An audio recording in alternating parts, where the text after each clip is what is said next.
talkSPORT Sports Update, powered by the Nissan Van Range, helping business owners to work better and live better. Search Nissan Vans or head to your local Nissan Van Centre. With your headlines at 2 minutes past 10, I'm Nick Ellaby. Good morning. If you're wondering what sort of reception Trent Alexander-Arnold will get at Anfield tonight, these Liverpool fans have called talkSPORT to tell us. I wouldn't be booing him tonight when he came home because of what he gave to the club. So it's absolutely ridiculous that any fan wants to boo him. Everyone goes, oh, he was at the club for 20 years. So you've been with your missus for 20 years and you knew she was texting some Spanish fella. Most fans from Liverpool will boo him because of his brother, who's his agent, was telling everyone who'd listened that he was going to Real Madrid for free. Real Madrid go to Anfield in the Champions League tonight. We got Slavia Prague versus Arsenal. The early kickoffs live on talkSPORT 2 later. Spurs versus Copenhagen is live here on talkSPORT from 7 p.m. Now, as Wolves look for a manager to steer them away from relegation, what about Sam Allardyce? Wolves was one of my childhood favourite clubs that I started watching, I suppose, but, you know, who knows? I think I've heard they're looking for a younger coach anyways. We understand Middlesbrough's Rob Edwards is a strong contender after Gary O'Neill ruled himself out of a return to Wolves. Rangers are claiming there's a big problem with refereeing in Scotland. They say too many calls are inconsistent and difficult to justify. That's after Celtic's Austin Trusty wasn't sent off for appearing to kick Jack Butland in the head during the League Cup semi. Ali McCoist isn't happy either. It's one of the worst refereeing decisions I've seen in years, by the way. Backed up by whoever's sitting in the VAR studio. Correct, keep it coming. And it's feared less than half of the money from the sale of Chelsea will go to victims of the Ukraine war, as was promised. Newly published accounts suggest over £1.5 billion worth of loans to a company owned by Roman Abramovich need to be paid off first. talkSPORT News. The Chancellor's given her strongest indication yet that she will increase taxes in her upcoming budget, and police are facing questions after the Huntingdon train stabbing suspect was allegedly linked to several knife incidents the day before the attack. More from the news team at past. talkSPORT weather with QuickFit. Get a free vehicle safety check at all of our 600 centres nationwide to keep you safe on the road. QuickFit. Drive away happy every time. Wales and northern and western England wet and windy. Brighter elsewhere. A few showers around, especially across northern Scotland. Very mild today and blustery.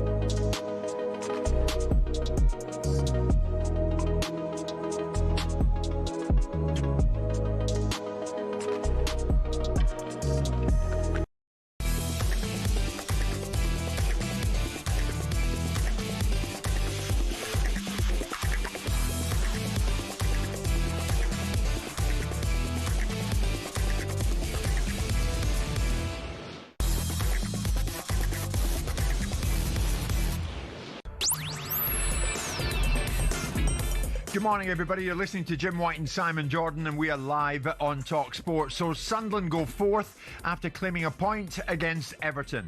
How early in the season should your ambitions shift as a newly promoted side? Meantime, has Chris Eubank Jr.'s ambulance claim been proven right? Or is boxer safety now being used for promotional purposes? Plus, how will Trent be greeted upon his Anfield return?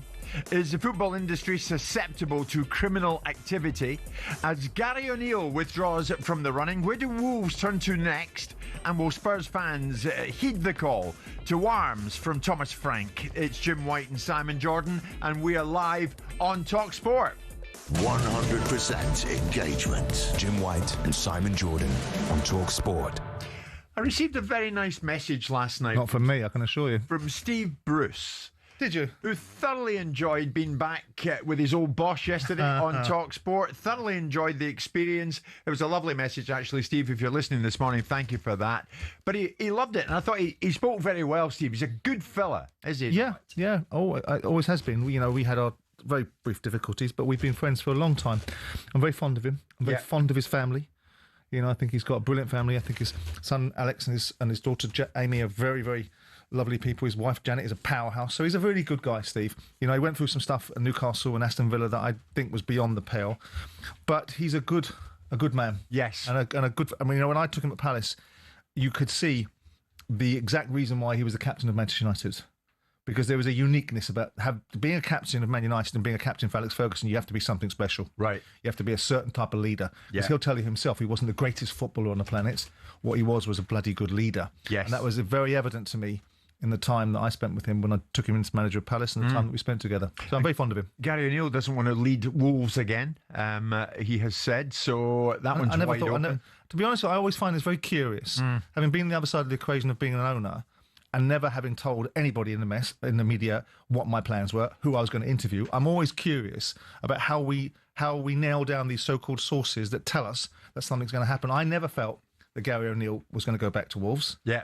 I never felt that Sean Derry would be joining him, because you've got to realise that I know Sean Derry very well because he was my captain at Palace. Yeah. So I find all these things slightly curious. But look, it's an interesting conundrum for Wolves, because they are in the brown stuff now, and it's about how they're going to get themselves out of it.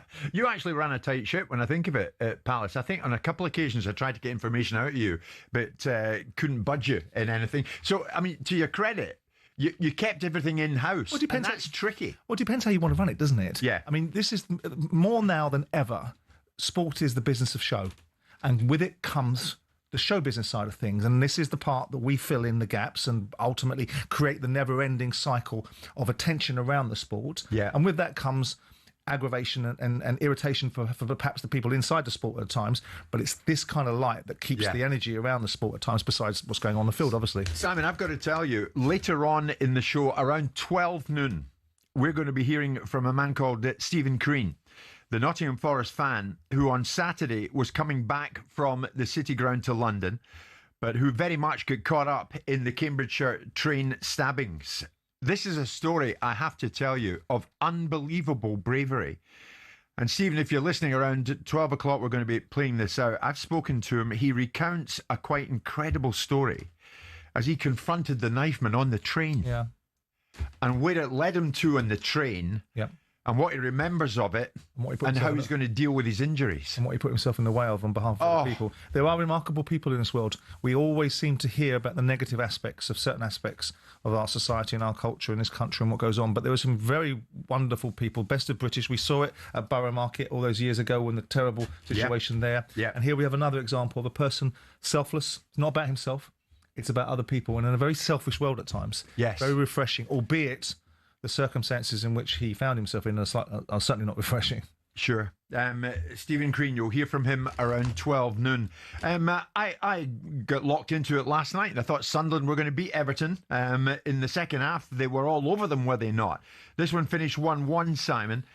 Sunderland go fourth. It's almost incredible to think of that, but they do. After claiming a point last night, as I say, against Everton.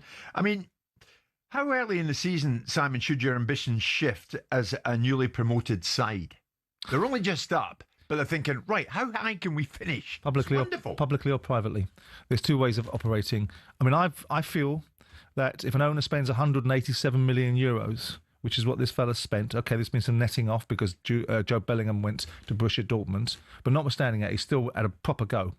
So there's no reason why he shouldn't have lofty ambitions. There's no reason why any football club coming into the Premier League shouldn't attack it with vigour. They know what the consequences of it are. They know how to play football in the division and not get punished. Most of them do, if they're sensible.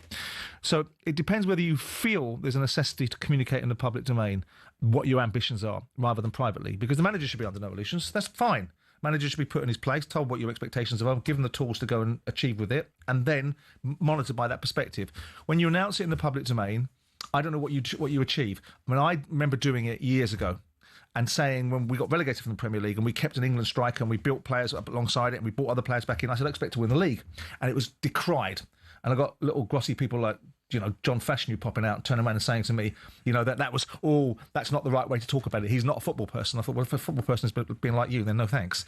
So there's a balance between putting yourself in a situation where you're going to be judged by it. You're always going to be judged by it. It doesn't matter. Yeah. So what is the purpose? Are you galvanising your fan base? Are you sending a signal to your manager and the players? If you are, do it privately. Or if you're in a business now where entertainment is all about ambition and aspiration, then why shouldn't an owner have the right to say things? It doesn't put pressure on managers. It creates a culture inside a football club. And if you back it up, which this fellow has done, this young man who's done very, very well. Yeah. Because the decisions that he's made and the appointments that he's made have been on him. He made these. Well, this is it. I think you're right, Simon. If you think it and you truly believe it, why not say it? So we're talking about the Sunderland owner, Kirill Lewis-Dreyfus, who we have interviewed on this show before. It was a top 10 finish, the aim. And he says, we're all preparing for scenarios, but hopefully we'll be going into the January window with a top 10 finish in mind. And we'll prepare and execute the transfer window to give us the best chance of that. Fair play. But then post-match, Regis Lebris suggested 40 points was the target, but he didn't bite when the owner's claim was put to him. Yeah, for me, the next target is Arsenal. So I'm always connected with the next game. It's a nice, easy one. Yeah, we'll see. I quite like that. He didn't want to bite. He didn't want to take it any further. That's his prerogative. But it shouldn't. We shouldn't be pitting the owner against the manager. That shouldn't be a line that we try to delineate, because they should be together. Of course, the manager will be more forward-facing with the media, but, you know, I think when you get situations like Marinakis going on the field and creating uproar and the manager having to stand by and watching it, I think that's a line too far. I do, irrespective of how good Marinakis is for Forest, and it's undeniable how good he's been for them. Yeah, it was over the top. Yeah, I think so. Yeah. But that's his style, and Nottingham Forest have been far better for his influence than any other owner in the last 25 years, with all due respect to some of them, my friends like Nigel Dougherty. The fact of the matter is that the owner wants the manager to understand the opportunity and the ambition, he wants to pursue it. If the owner is saying to the manager, if you do not get a top 10 finish, we've got a problem, well, maybe that's a bit harsh. Yeah, that's different, isn't it? That's different. So Lebris is saying 40 points. Kirill is saying top 10 would be good. 10 games in, Simon. What is more realistic at this point for Sunderland, do you think? Top 10. Yeah. Why not? You've seen it done before. Think big. Well, listen, we've seen it done before. This is not a new thing. We saw Swansea come into the division. Everybody said they can't play the type of football they played in the Championship. They proceeded to do it for a number of seasons, which culminated in winning the League Cup. Eventually, they dropped out of the Premier League. We've seen Sheffield United come up and surprise the league and get themselves into a position of significance. So there's no reason why Sunderland can't do that. But it's all about then what happens after that, because the second season syndrome tends to be other teams have worked you out. There's no surprise package with you anymore. Yep. And all of a sudden, you've got to be able to have more than one trick, or be very good at the trick that you've got. Sure. I want to put it out to Sunderland fans this morning. I didn't intend to, but I'm going to, because I like Sunderland fans and I like what they do. What do you think? Regis Lebris, no, 40 points. We've got to hit 40 points.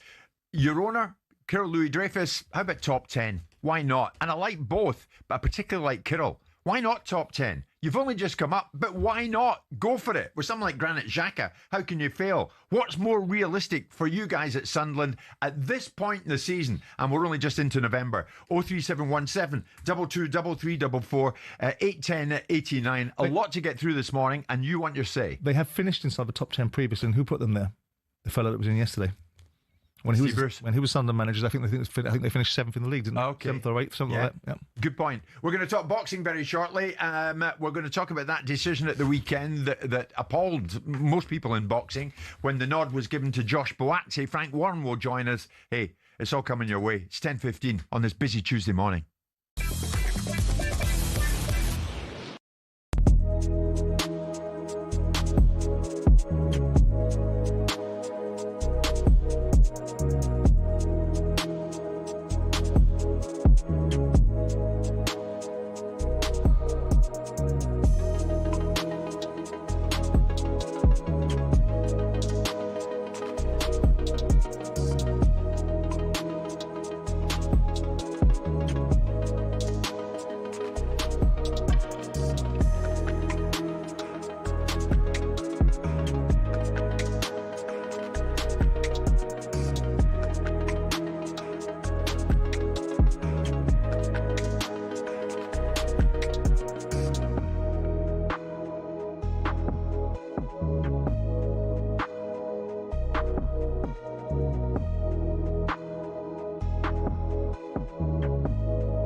Love the chats I have on the way down here from my place to the studio in the morning. Thanks to everybody who stopped me this morning, chatting to me about the show. I mean, it's unbelievable. Ben at Waterloo Station the other day, thank you for your comments about Simon.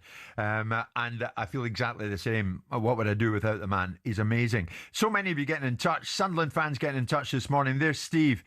Guys, good morning. I love listening to your show. I was at the game last night, still trying to get my voice back. But I think we're going to finish mid-table, because we might struggle when AFCON comes around, and there are still tricky fixtures to come, but we're loving the ride. See, that's a way to look at it, isn't it? Absolutely. I mean, a big football club. Yeah. I mean, they've been out of the Premier League for, 7-8 years. They've gotten back. They've gone through their hardships. They've gone through their ownership models that haven't worked out, and all these different parts of the journey have brought them to where they are now. And you know, I'm pleased for them. I'm pleased for the owner. Because, you know, I was a little bit snooty about this young man coming in with his dad's money. Right. And with respect to him, he has been his own man. I mean, he's very lucky in life that he's got a wonderful head start, but he's still got to do something with it. It's still down to him to do it. Yeah, he's still got to have substance behind what he does. You were a little bit snooty. No, I was a little bit sniffy about the fact that he was a young kid. And Sniffy, snooty? Yeah. Hey, let's not. It's a play over words. David's a big Sunderland fan. David, good morning. What do you think? 40 points, or are you looking for top 10? What would you love? Do you need time to think, David? Go on. No, sorry, Jim.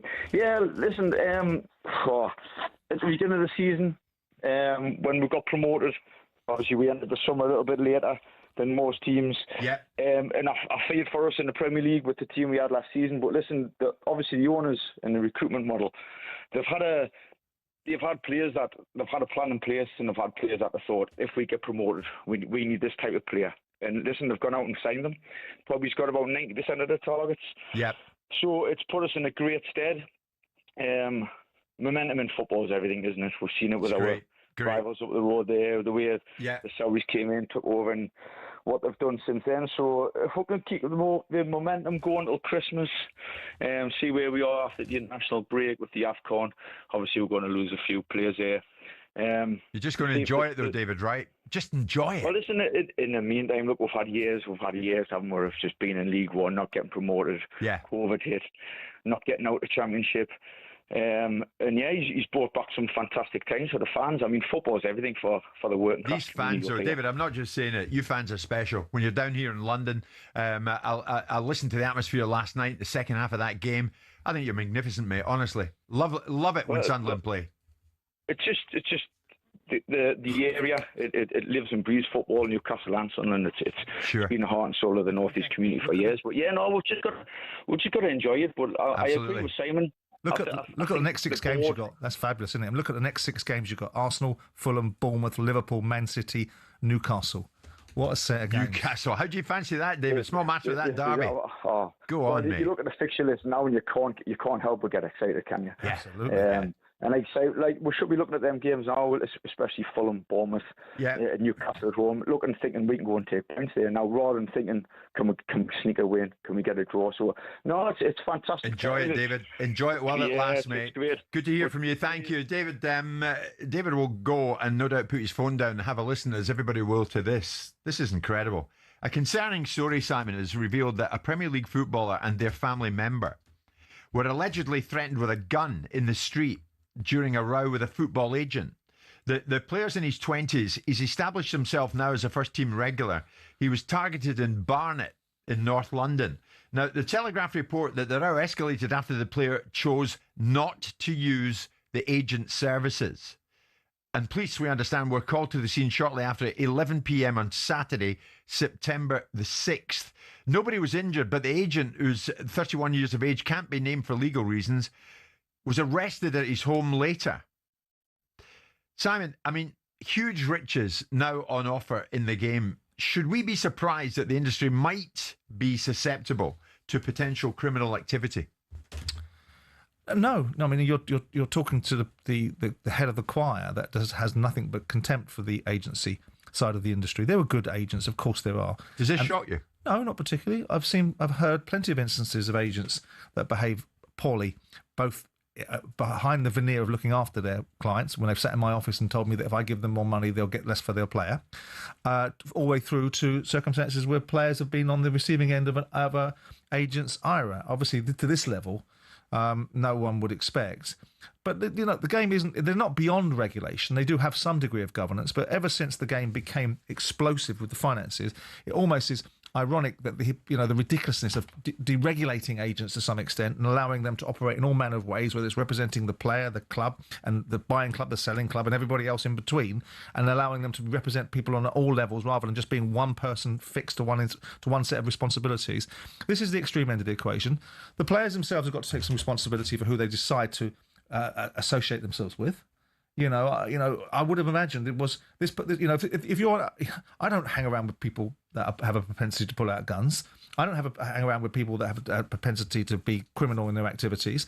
So whilst a young player, and most of the time young players will get agents because someone else in the dressing room has the same agent. So you have to look at the selection process about who you want to represent you and how you want to have those sort of relationships. Really random, isn't it? Yeah, and why you're out with your agent at 11 o'clock on a Saturday night. I don't know. There's the whole culture of agents becoming bag carriers and fixers and, that do things for players in and outside of their private lives is always a thing that I find a little bit unpalatable, and the agents are always in between the wall and the wallpaper creating outcomes for themselves. The problem is, Simon, all sorts of people can get involved in the football industry, can't they? All sorts of people can be agents. All sorts of people can be owners. Well, not really, no. Because first of all, there's governance around what kind of owner you can be, because you have to go through the owner's fit and proper persons tests, which establishes where your money comes from, what kind of person you are. So you can't just walk in the door and do as you please. Yeah, but we've seen plenty of owners who have come into the game, though, Simon, possibly, no names, no pack drill, on the wrong side of criminality. Such as whom? Well, I'm not about to name some. Well, with a shady past, shall we say? Well, I'm not so sure that's right. I mean, we've seen owners not sure where the money's come from. Well, that's down to governance, and the governance. Everyone's clear now where the money comes from. For the last 5, 6, 7 years, the ability to buy a football club has been really tightened up in terms of the source and origin of the funds that you use to buy it. What's happened is that owners have run out of money. As I've said previously, most of the time football clubs don't go bust, owners do. So the reality of it is that it doesn't make them a bad owner because they've run out of money. In this instance, agents are still have an obligation to go through certain tests and requirements to meet the obligations that, or the standards that require, or the knowledge to understand the industry. So it has tightened up a little bit. But the governance around agents, I have always said that if you want to look at corruption in sports, then don't look much further than the agent fraternity for the genesis of it. And then you'll get this silly riposte, owners. Right, so I'm going to steal my own money. Yeah, that makes sense. The reality of it is that there are bad people in every industry, and where there's huge wealth, it's like where I live in Spain, in Marbella, it's become so wealthy. All the bloody criminals have come into there now because they can see the opportunity where the wealth is. Yeah. They'll, like London, you go around London, there's 81,000 phones being nicked and people getting, robbed, and, people saying don't wear nice watches in London because there's money in London. So in football, it's like the terrible situation surrounding footballers and being away from home. Yeah. And being targeted by criminal gangs. This is worst case scenario because these people are inside the industry. Well, that's right. So you have to look at the player and say, yeah, well, be careful who you decide you wanted to have an association with and why you wanted to have that association, what kind of person they were. Because unless the person that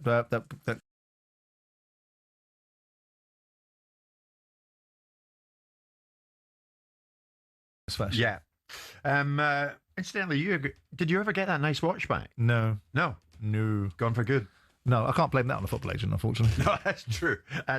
It is coming up to 10:30 this morning. We have a whole bunch of things to get through this morning. Thanks to Colin, who stopped me in the street on his way to his work, and you'll be listening from 10 onwards, as you always do, you told me.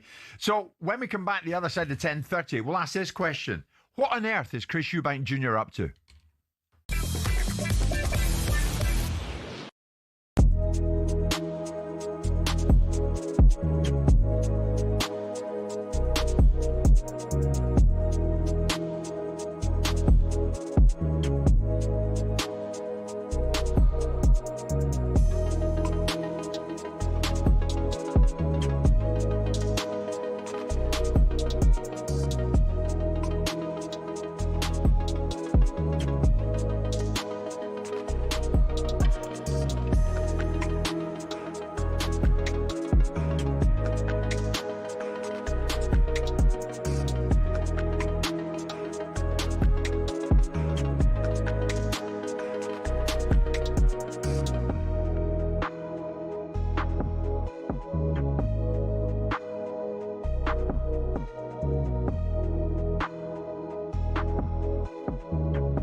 Granit Xhaka sets the standards. His strike against Everton earned Sunderland another Premier League point. We have many young players, many new players in this league, so they don't know the condition. And one player like Granit, with his previous experiences, is very important for us, and he has this quality to score as well.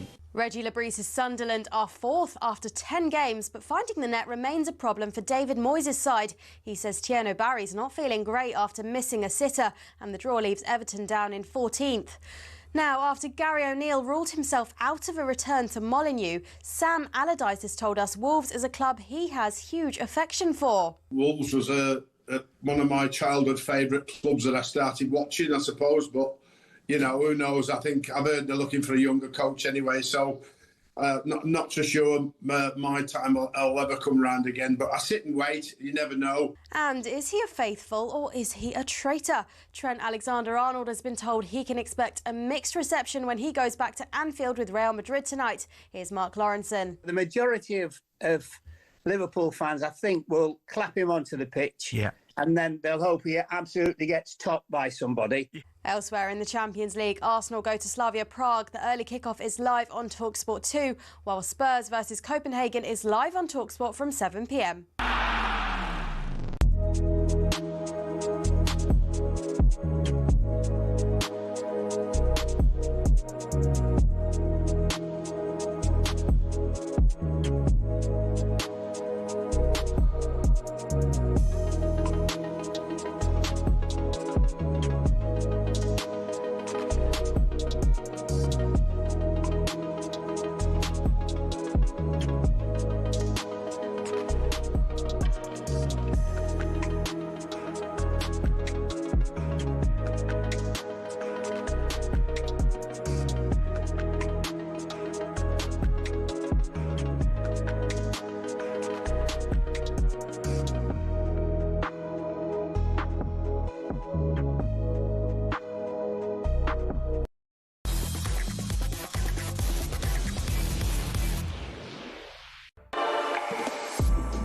Liverpool up against Real Madrid tonight. Of course, Trent Alexander-Arnold coming back to Anfield. We'll get into that very shortly.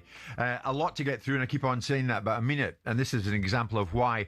A week on Saturday, Chris Eubank Jr. against Conor Benn. It happens again for the second time at the Tottenham Hotspur Stadium. I was there for the first one. If it's anything like that, it's going to be a barnstormer. Last month, during a launch press conference, Eubank Jr. made a bizarre allegation that his ambulance was blocked from leaving the stadium post-fight. That was a claim that saw legal action being threatened against him by Eddie Hearn. After the fight, due to severe dehydration, I'm put in an ambulance and I have to go to hospital. I was actually so dehydrated that one of the toenails on my big toe fell off. These scumbags blocked that ambulance from leaving the stadium for 20 minutes. By the way, this is an intriguing. I'll keep going because this is all being noted because it's absolute waffle. 20 minutes. Waffle. Locked in. Waffle. I'm laying there in a gurney, oxygen mask on, and the car cannot move. They will not open the gates to let us leave. Now, who won't open the gates? Now, if this was a serious injury that I had sustained, that 20 minutes... Chris, I want to know who wouldn't open the gates. It's important. That 20 minutes... You can't answer that, can you? Could have been the difference between life and death. Can you just confirm that you are accusing us... I am Matchroom? Yes. Okay, say it. You guys say it. Me from say it. Out. Say it. Now, I was behind the scenes that night, and I was talking to Conor Benn, but I didn't see anything of what Eubank was talking about. Now, Eubank Jr. has taken to his own social media feed to share footage of his ambulance allegedly being blocked post-fight.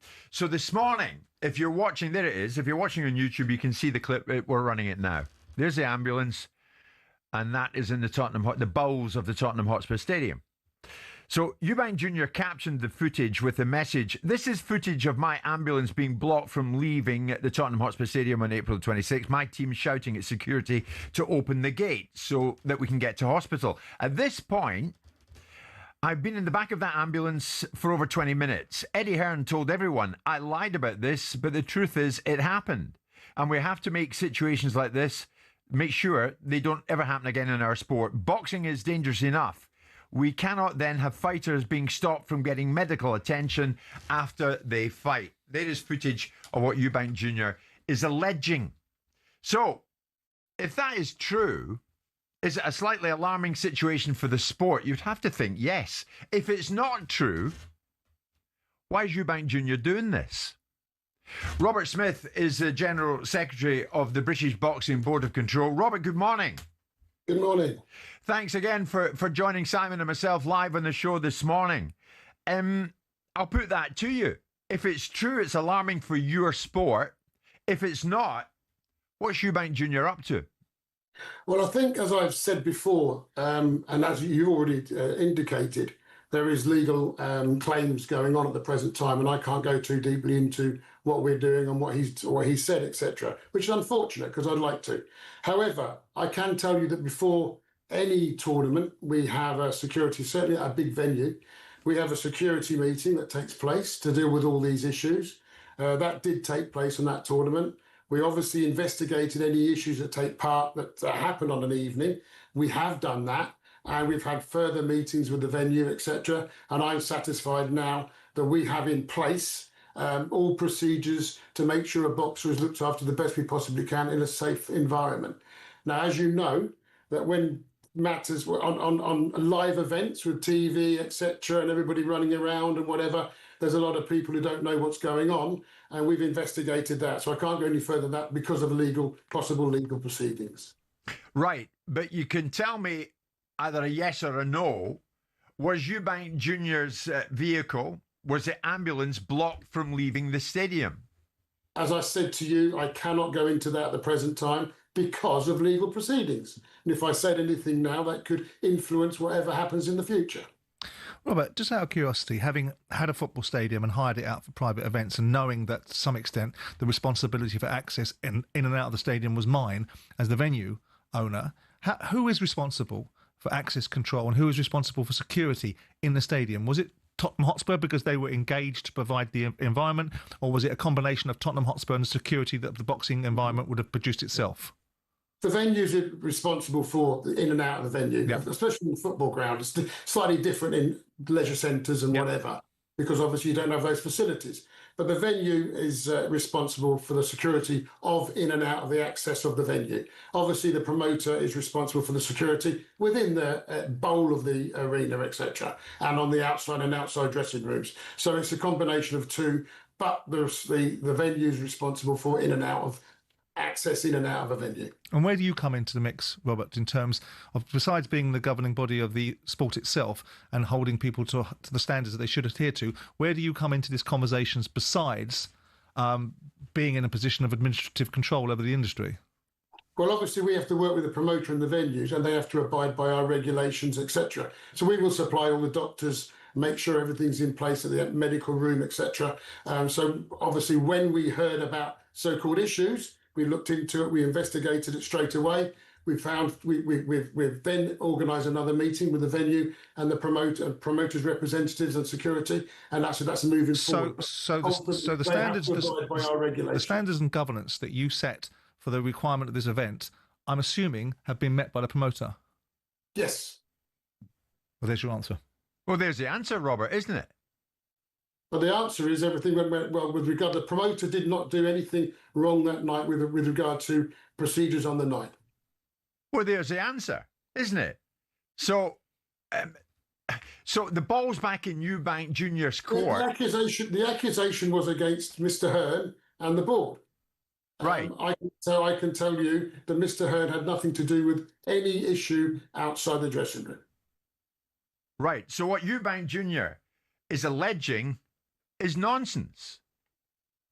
Well, as I said, there's legal procedures. I'd love to tell you what I really think. But Robert, hang on a second. You cannot keep hiding behind this legal proceedings, etc., etc.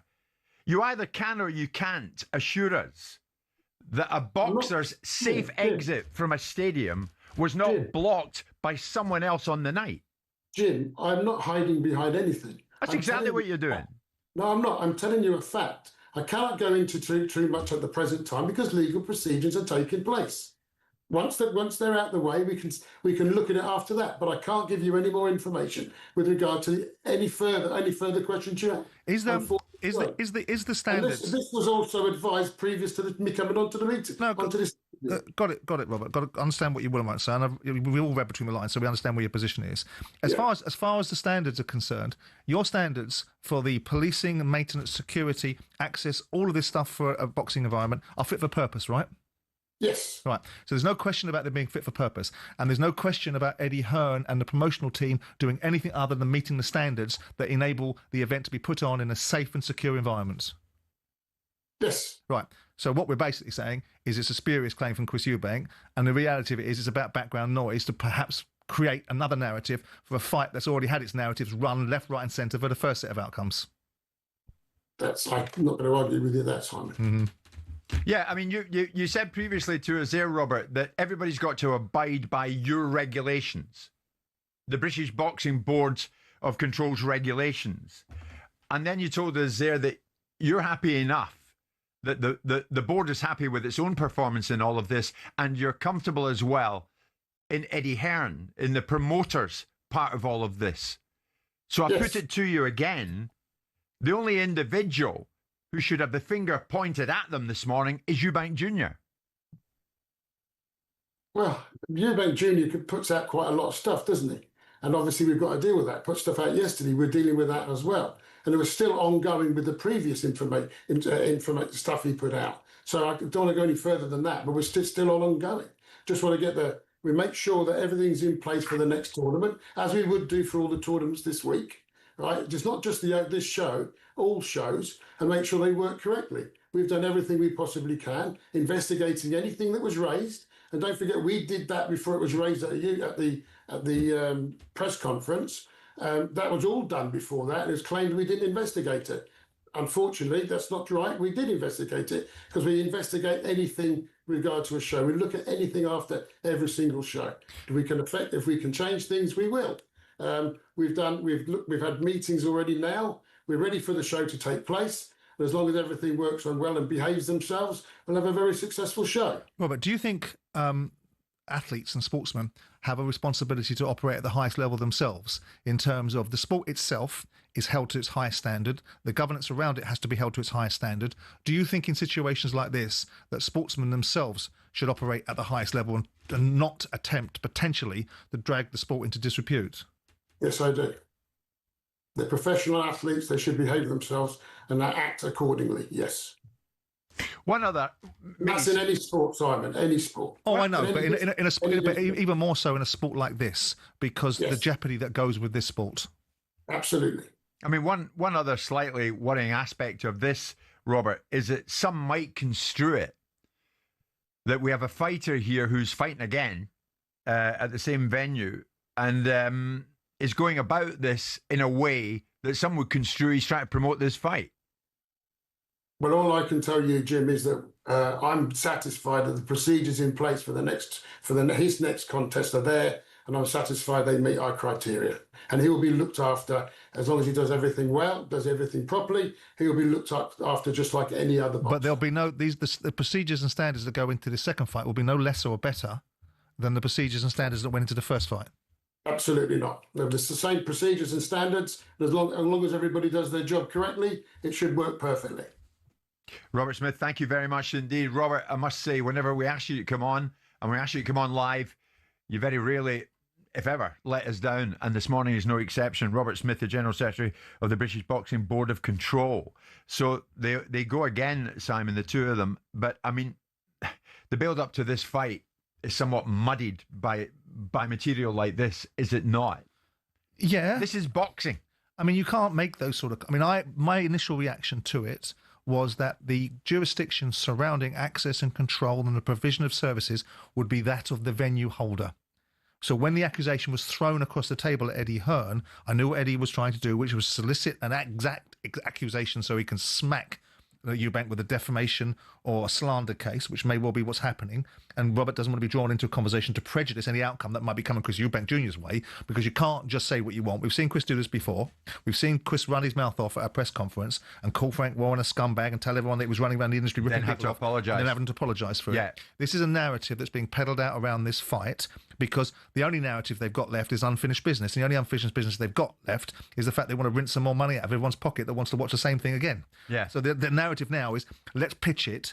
Connor's not biting. Connor's not getting involved in the same conversations. He can't slap him in the face with an egg anymore. So let's go after the second narrative, which was like, I've shut Hearn down in press conferences. I'm now going to attack the integrity of the promoter. And there's some people that think that Eddie doesn't care about his fighters and will play into that narrative, and it will seed in their mind a thought process they already have. In this instance, I think it's a reach. I think it's a real reach, and it's a real dangerous position to make allegations of this sort. Yeah. And if you've got real substance behind it, showing people not being able to get an ambulance out of an environment that's probably busy with lots of other people is not the same as suggesting that Eddie Hearn has materially stopped an ambulance from going out of the environment so you can get to hospital. And quite frankly, why would you want to do that? There's one final aspect of this. There's no name on this message. Tragically ironic that White Hart Lane was where Eubank Sr. ended Michael Watson's career. Yes. Insufficient medical support on site, no ambulance. As a result, new rules and medical requirements were introduced. Well, in this instance, if there's no substance behind Eubank's assertions, then it becomes even more unpalatable what he's saying, doesn't it? Absolutely. It is 10 to 11 this Tuesday morning.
Well, do I remember you and I were on the morning of the proposed European Super League. Indeed. My God. The proverbial hit the fan that morning. As well as that, within those 3 hours, we also heard, ahead of everybody else, that Tottenham were about to dispense with the services of one Jose Mourinho, days away from a League Cup final. Anyway, looking back on it, it was quite a morning. Now we know, Simon, that Real Madrid are to seek, quote, substantial damages from UEFA after European football's governing body blocked the European Super League. Madrid are reportedly seeking €4.5 billion from UEFA, a figure based on lost earnings related to the project's failure. Yeah. A ruling last Wednesday from the Provincial Court of Madrid upheld his decision from May 2024 that found UEFA, the Spanish Football Federation and La Liga were practicing anti-competitive behaviour and abusing their dominant position by banning clubs from joining the breakaway league. I mean, on the night, funnily enough, on this very day, as Real Madrid come to the UK to play Liverpool tonight, is it a strange set of circumstances to see a team playing in a competition run by an organisation that they are attempting to sue?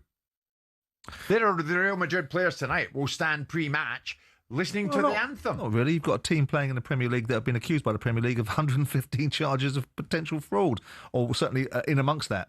So it's not something that's unusual. In this instance, it's a club taking action against the governance, which, by the way, they're fully entitled to do because the governance overreached, as has been proven to be the case. €4.5 billion. It's interesting at the end, but you know what they do with these cases. They build up this huge number to get everybody at it, and then they find some degree of settlement somewhere down the line. We see it in American court cases all the time. Unfortunately, it's a terrible hangover from what whatever happens in America seems to find its way into Europe. It's interesting that while they also don't take action against their co-participants, because when I was in Italy last year talking to Agnelli, who was the Juventus chairman, who was one of the architects behind the agreement, his attitude was, I don't understand these cowards. They all signed an agreement. They were all obliged to have an agreement. They all knew what was coming. They all knew the tidal wave of media backlash and fan backlash. They all signed an agreement in good spirit, and they chickened out, was his exact terminology.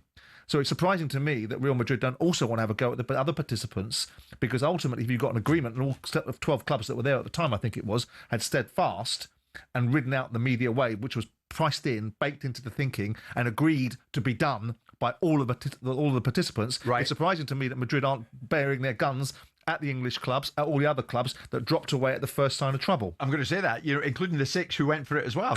Correct. So there's Madrid, Juventus, and one other club that have stayed in the mix, haven't they? The German clubs never came to play. They would have done, but they did the holier than thou bit, which is we're 50+1. We wouldn't dare go against establishment what our fans want. And as soon as the money had been sorted and everything had been done, and the tidal wave of public resentment had gone away, the German clubs would have been there like everyone else.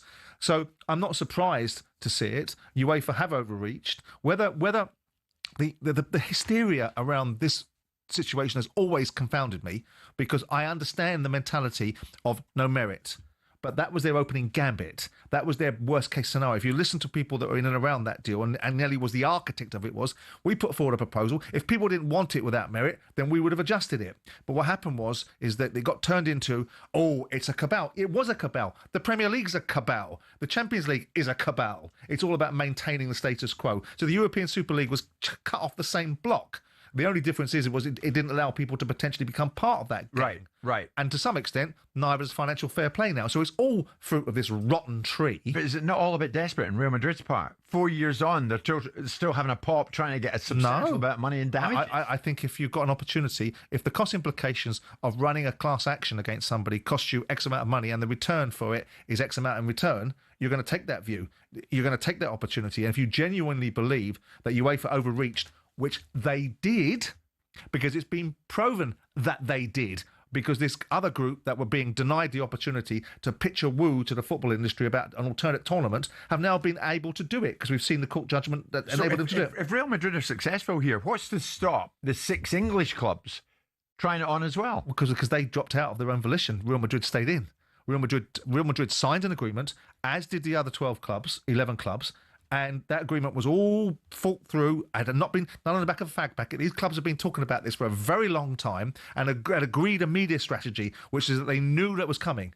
And because they didn't feel that they could withstand the media onslaught, the fan backlash, before it even really begun, they all, like I used the analogy, but they got into a fight, got off the stall in the first round before any punches were thrown, they sat back down again. Yeah. So there's an argument to say that Real Madrid, as I said a moment ago, could be having a go at the other clubs. So whilst I don't like it, who likes it?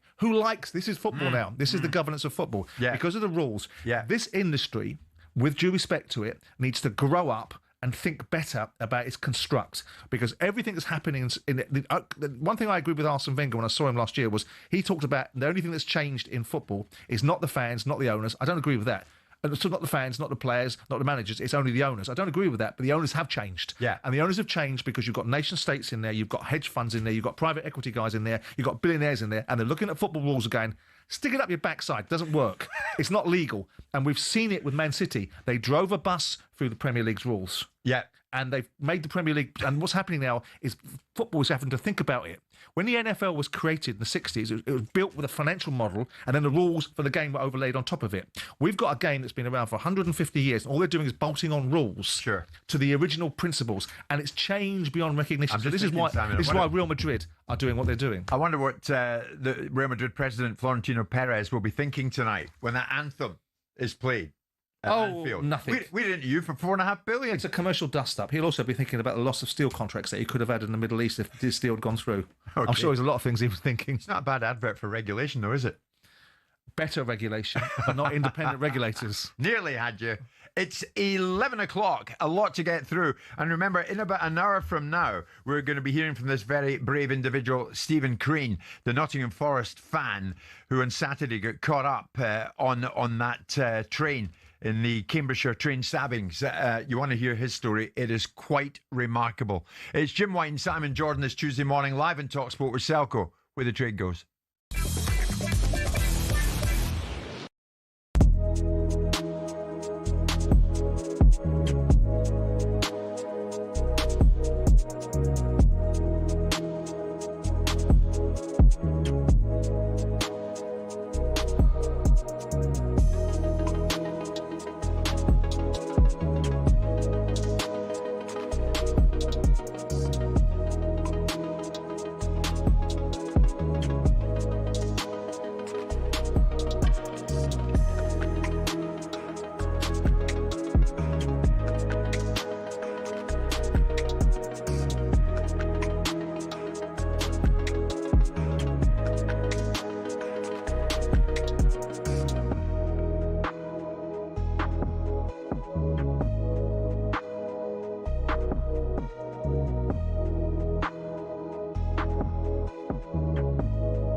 talkSPORT Sports Update, powered by the Nissan Van Range. Commercial vehicles that go the distance for your business. Search Nissan Vans or head to your local Nissan Van Centre. With your headlines at 3 minutes past 11, I'm Nick Ellaby. Good morning. What will Anfield sound like tonight when Trent Alexander-Arnold returns? These Liverpool fans call talkSPORT to let us know. When he left to go to Madrid, I was hats off to you, lad. Better finances, better way of life for yourself over in the sun. I wouldn't be booing him tonight. The fans from down in London and down in Birmingham saying that we shouldn't do him. They don't get what it's like to be a Scouser and how we feel about the club. I don't care. I'm practising the booing like that lad knew all season what he was doing. Real Madrid go to Anfield in the Champions League tonight. Madrid boss Xabi Alonso, another former Liverpool player, says Trent deserves to enjoy his comeback. Now, after Gary O'Neill ruled himself out of a return to Molineux, Sam Allardyce tells us Wolves is a club he's always had huge affection for. I'm not so sure my time will ever come round again, but I sit and wait. You never know. I'm not actively searching, Ali. If it happens, it happens. If it doesn't, it doesn't. We understand Middlesbrough's Rob Edwards is a strong contender for the Wolves job. Former Sunderland striker Ali McCoist is wondering if Granit Xhaka is the signing of the season. Xhaka's strike secured Sunderland a point at home to Everton. Ray Parlour was always impressed with Xhaka at Arsenal. That competitive nature, the league itself is tough. And I think he's really stepped up, and I think the Sunderland, they love him up there now. Oh, can't get he's brilliant, and what a skipper to have. And to cricket, where England captain Ben Stokes has signed a new deal till the next home Ashes in 2027. Fast bowler Sonny Baker and spinner Liam Dawson have earned England's central contracts for the first time. Johnny Bairstow and Jack Leach miss out. There's loads more on talkSPORT's Cricket YouTube. talkSPORT News. Kemi Badenoch's called the Chancellor's speech earlier a waffle bomb, and police are facing questions over the Huntingdon train stabbing suspect. It's alleged he's linked to other knife incidences the day before. More from the news team at past. talkSPORT weather with QuickFit. Come rain or shine, we've got your electric car covered with 400 EV ready centres, so you can drive away happy every time. Wales, northern and western England wet and windy, brighter elsewhere, a few showers around, especially across northern Scotland. Very mild today and blustery.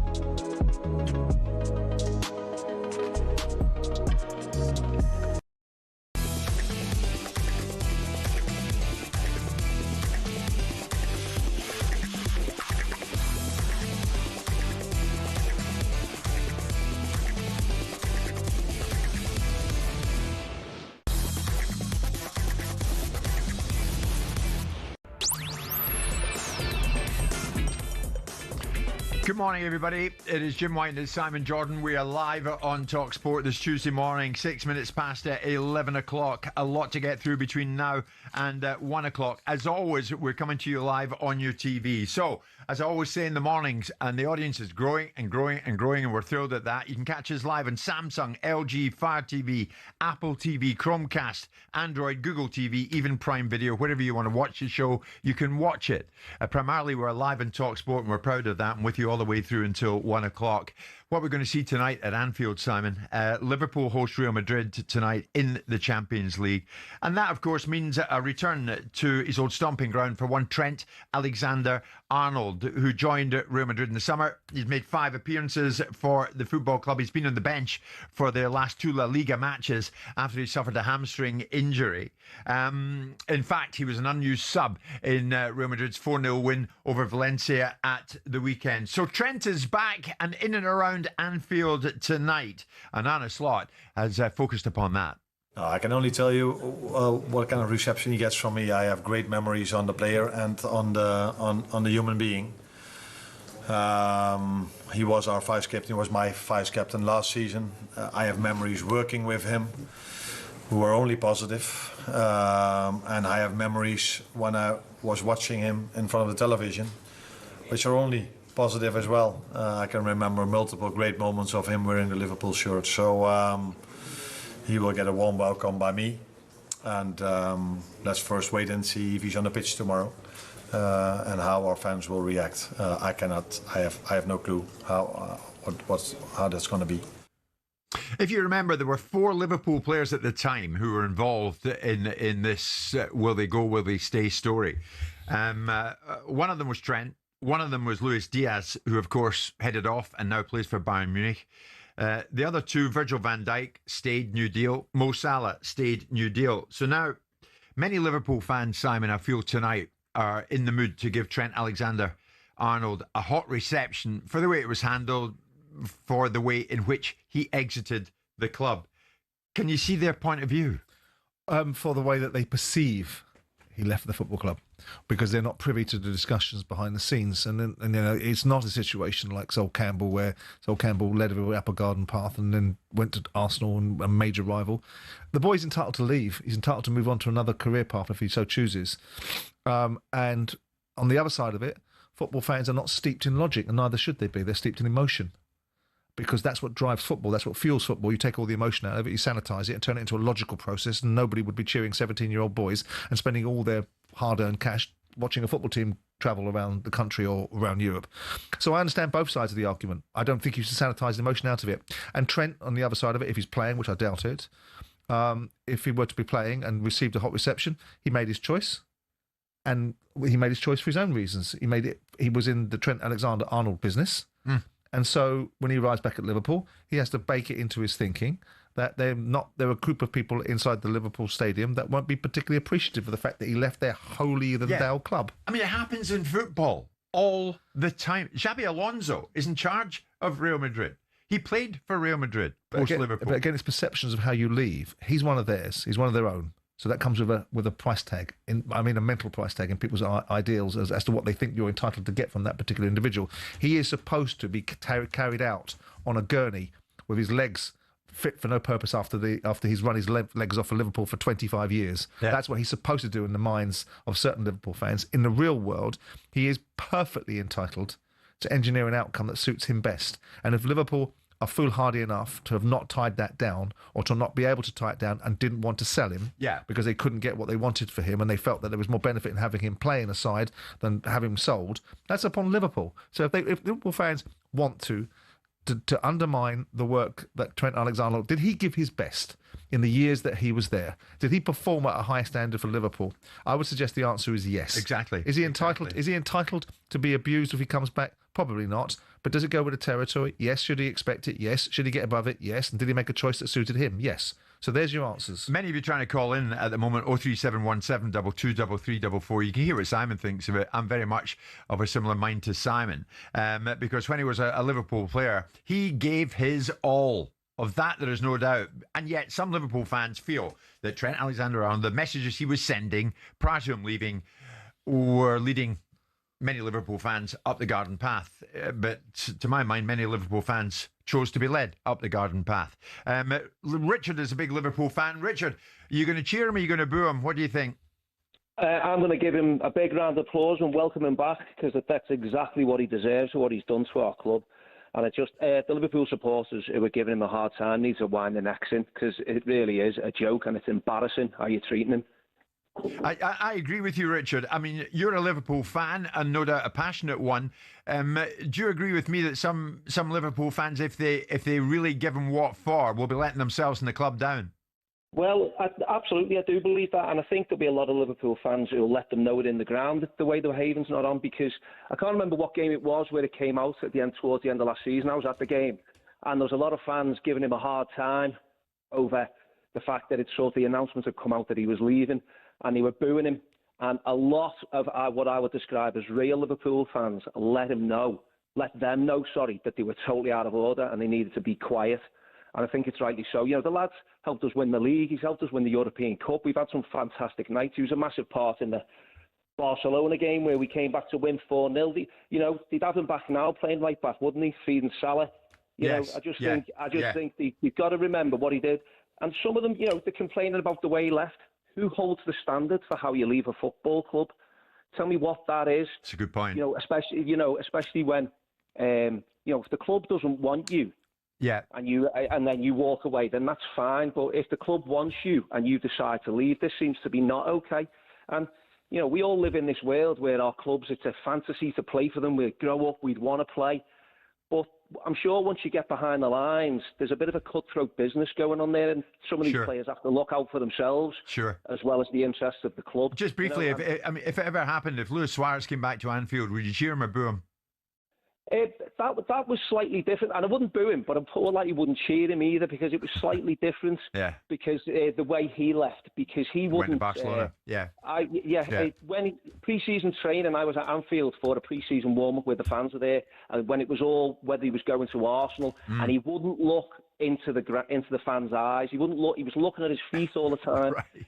And because I was there at the front row with my kids, hoping to get some sort of the kids to be able to get eye to eye and get a wave, and he just wouldn't acknowledge the fans whatsoever. Right. And then when he came back, some people were complaining when he scored in the new camp, the way he celebrated. Get over yourselves. He's got a new club, of course. He's going to score and celebrate. Oh, Richard, what a good call. Honestly, what a good call. Richard, we're going to move on because Chris wants to have his say. He's a big Liverpool fan.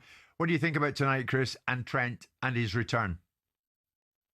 Morning, guys. Thanks for having me on. No problem. Pleasure. What do you think of it, Chris? To be honest with you, I mean, personally, I've moved on. I think as long as he's not getting really over the top grief, then if some fans want to boo him, at the end of the day, they're paying money to go to the game. If you want to boo him, let him boo him. But I just think, in all honesty, think he's going to be that bothered if you boo him anyway. I just think, he's moved on. I've moved on. I think a lot of fans have probably moved on. I had quite a bit to say about it when it was happening, because I just think he and I've been on the show before, I personally think he really orchestrated that move a fair amount of time before. But, like Simon's just said, at the end of the day, if the guy wants to leave the football club, he can. Yeah. But I think as because he's a Liverpool lad, as a Liverpool supporter, growing up as a Liverpool supporter, all those Liverpool fans would love to even have the opportunity to walk out on that football pitch. Never mind kick a ball on that football pitch and play for you. Just be on the hallowed turf. Yeah, I know what you're saying. That's how much it means. It's really, really deep. That's how much it means to us. Okay, Chris. As fans. Chris, good points. Very good points. And thanks for coming back on the show with us this morning. I think you'll get a good reception. I hope he does. I really do hope he does. He probably won't. He probably won't, because you always hear the vociferous minority that make the most noises. Yeah. But they're entitled to do it. But it's like the previous caller said, who is the arbiter? Who is the arbiter of how you leave a football club? Yeah. Yeah. Because the unrealistic ideals of someone, like I've said, being carried out in a pine box is not what's going to be achieved in most football careers, is it? Well, he died on the field, so we're all happy. Yeah, exactly. Interesting if as and when he's a big club. He's on the pitch tonight. Does it feel like, I mean, dare I say it, but Liverpool are a big football club. Yeah. And they're bigger than the player. So I would think it's quite small-minded. Yeah. To want to be booing a player because he left your football club. I thought you were a big club. It might get you were a big club. How about having a big club mentality? If he puts one in the top corner, though, but we'll see. We shall see. This morning at this time, 11:15, things moving at Wolves. We're going to tell you more in a minute.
12 noon, we're going to be hearing from the Nottingham Forest fan Stephen Crean, who on Saturday was coming back from the City Ground after watching his team draw with Manchester United. But Stephen got caught up in the Cambridgeshire train stabbings in no small way. It's an incredible story of bravery. Stephen's going to be joining us. You'll hear from him at around 12 noon.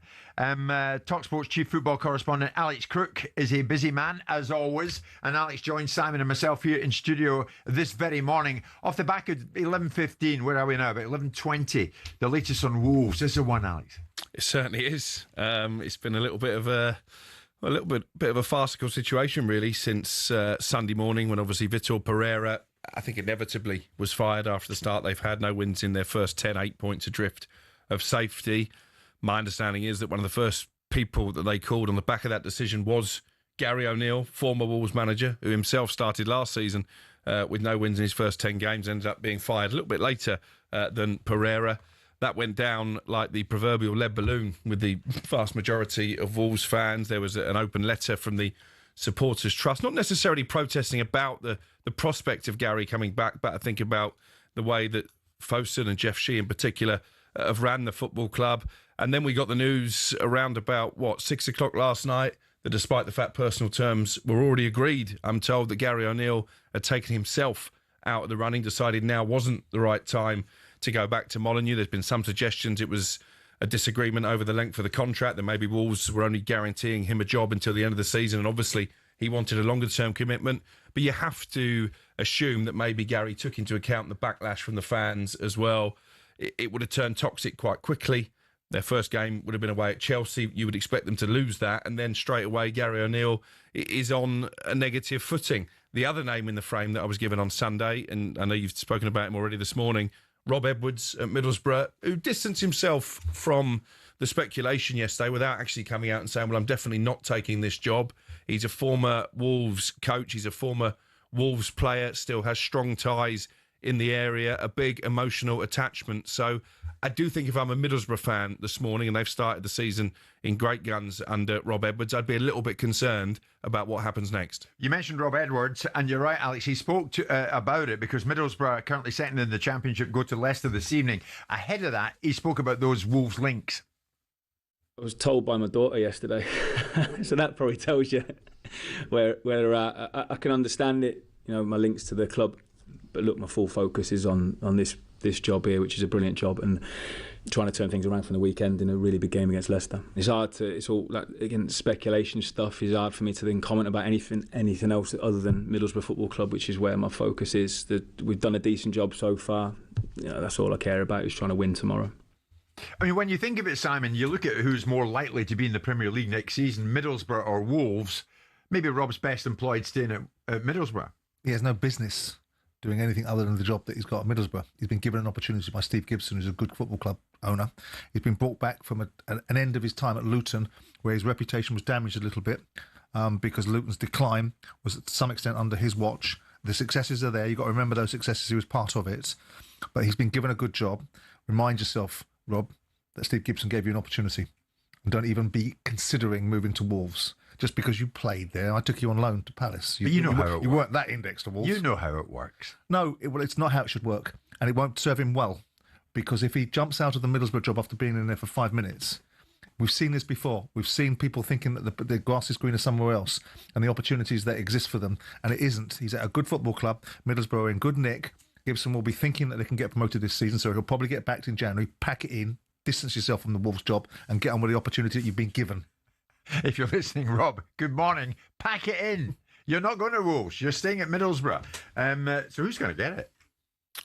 Well, I wouldn't totally rule out Rob Edwards. I understand where Simon's coming from. I mean, listen, Steve Gibson has passed the test of the time. He's proved himself to be who wants it? It's a crap job. A good football club owner. However, it's a great club. If you look at Middlesbrough's recent history, they have tended to cash in on their better players. So are there any guarantees that you get to January, Middlesbrough are still in the shake-up, as they were under Michael Carrick at times during his tenure, that he's not going to sell Hayden Hackney, for example, who's got admirers in the Premier League, is their best player. Without him, I don't think Middlesbrough certainly are not in the shake-up for automatic promotion and maybe won't get promoted. You're just going to be cheeky here just for the sake of it. I know that look.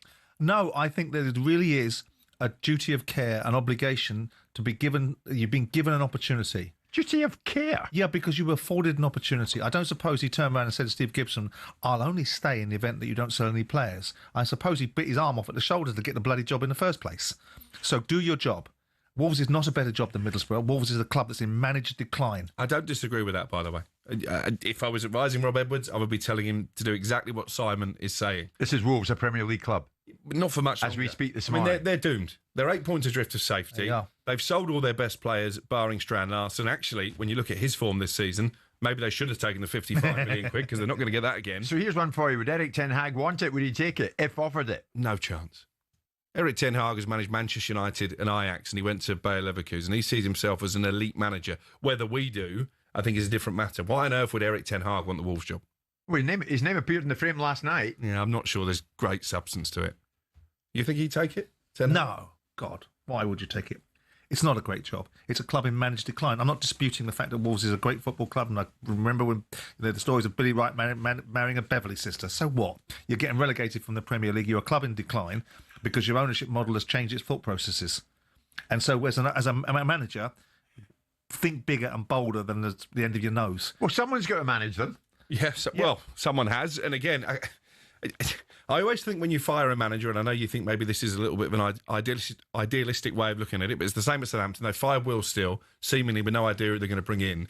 If you're getting to that situation, and I could have told them 2 or 3 weeks ago they're going to end up firing Will Steele, surely you have some idea of who you want. And if the first thing you do is pick up the phone, as Wolves did, to the guy that you fired this time last year, that's not particularly imaginative, is it? You have an idea, but you also have a thought process in your mind that things will become evident to you. I fired managers regularly, and I didn't always have a thought process in mind. I knew that I wanted to bridge the gap. I knew the fella had to go, and in my ideal scenario, I might have had it in the back of my mind, maybe him, but I don't think I ever fired a manager with a definite replacement in mind. With an absolute definite nailed-on replacement in mind. I just thought I've got to get the rubbish out. That's the first thing I've got to do. Oh, nice. Empty the rubbish out, and then I'll look at the clean bin. But it's true. You sacked managers with no idea who you're going to replace that individual with. No, but an inherent confidence that I'd find somebody very quickly, and I would time it at a time, like often is the case, where there's an international break. The biggest break I needed was from them. Yeah. So, I think we're being a bit unkind on Wolves and maybe at Southampton. I'm sure we are. Big clubs, big fan base. Both terribly run. Many individuals would want the gig. Both terribly run football clubs, Jim. And listen, I know you're close to Dragon Solak, and I've said it before at Southampton. I feel sorry for him because I think he's an owner with good intentions. It's my understanding that he's the one who's decided to fire Will Steele. But what he's done since he came into the football club is he's put his trust in people who've made bad decisions. Southampton have this incredible habit of firing a manager and then finding someone who's worse. When they came in Sport Republic, they were a stable Premier League club. Yeah. Now they're looking over their shoulders towards League One. Yeah. Who's the intellectual capital? Is it Rasmus, whatever his name is? Rasmus Ankerson is still involved, and he's made a lot of bad decisions along the way. Yeah. Yeah. Well, you almost got there. Well, I knew his name was Rasmus. Yeah. But by the same token, you look at Rangers. If you want to abdicate responsibility, then the responsibility for the outcome is yours. So it's all well and good saying you've got the best intentions. Yeah. And it's easy to be judgmental, and I'm very judgmental, I know. Talking about Rangers, any chance Russell Martin goes back to Southampton? I don't think he'd rule it out. And I think there's players in that dressing room who would be advocating for his return. Again, when I floated that on social media on, Sunday night, Monday, didn't go down particularly well with the fans. But then you're in a dangerous territory as well, Simon. Do you want the fans to pick your manager, or do you want to have courage in your own convictions? The only manager who's won any games for Sport Republic since they got rid of Ralph Hasenhüttl is Russell Martin. He dragged them out of the Championship. What about Hasenhüttl going back? Again, I don't think he'd rule it out if the terms were right. Kleenex, he would, yeah. Oh dear. He's in the mood this morning. Ralph Hasenhüttl will get very emotional, Simon is alluding to, when Southampton managed to beat Liverpool and he had a tear or two in the touchline. You've never let him forget that, have you? Pitiful. There you go. Alex, thanking you. We shall see where Wolves go. We'll see where Southampton go. We'll see where we go after this 11:30 break. Good morning, everybody. We're live in talkSPORT with Selco, where the trade goes.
Granit Xhaka sets the standards. His strike against Everton earned Sunderland another Premier League point. We have many young players, many new players in this league, so they don't know the condition. And one player like Granit, with his previous experiences, is very important for us, and he has this quality to score as well. Reggie Lebris's Sunderland are fourth after 10 games, but finding the net remains a problem for David Moyes' side. He says Thierno Barry's not feeling great after missing a sitter, and the draw leaves Everton down in 14th.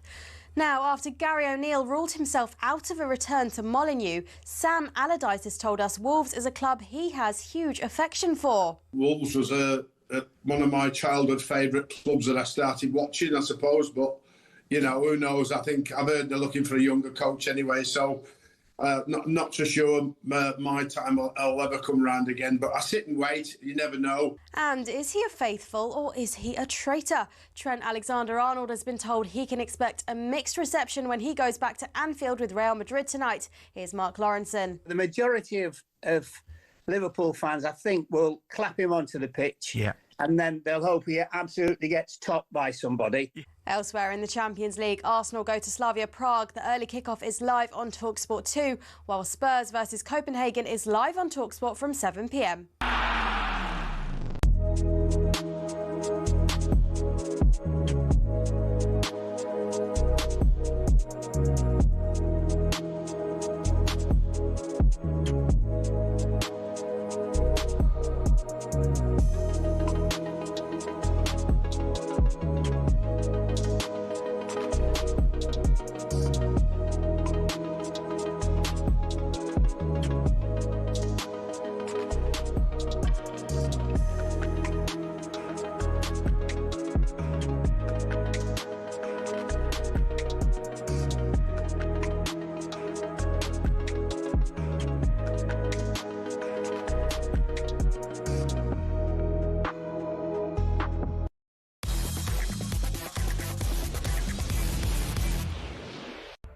It's showtime on talkSPORT with BetMGM. Get ready for the golden era of sports betting.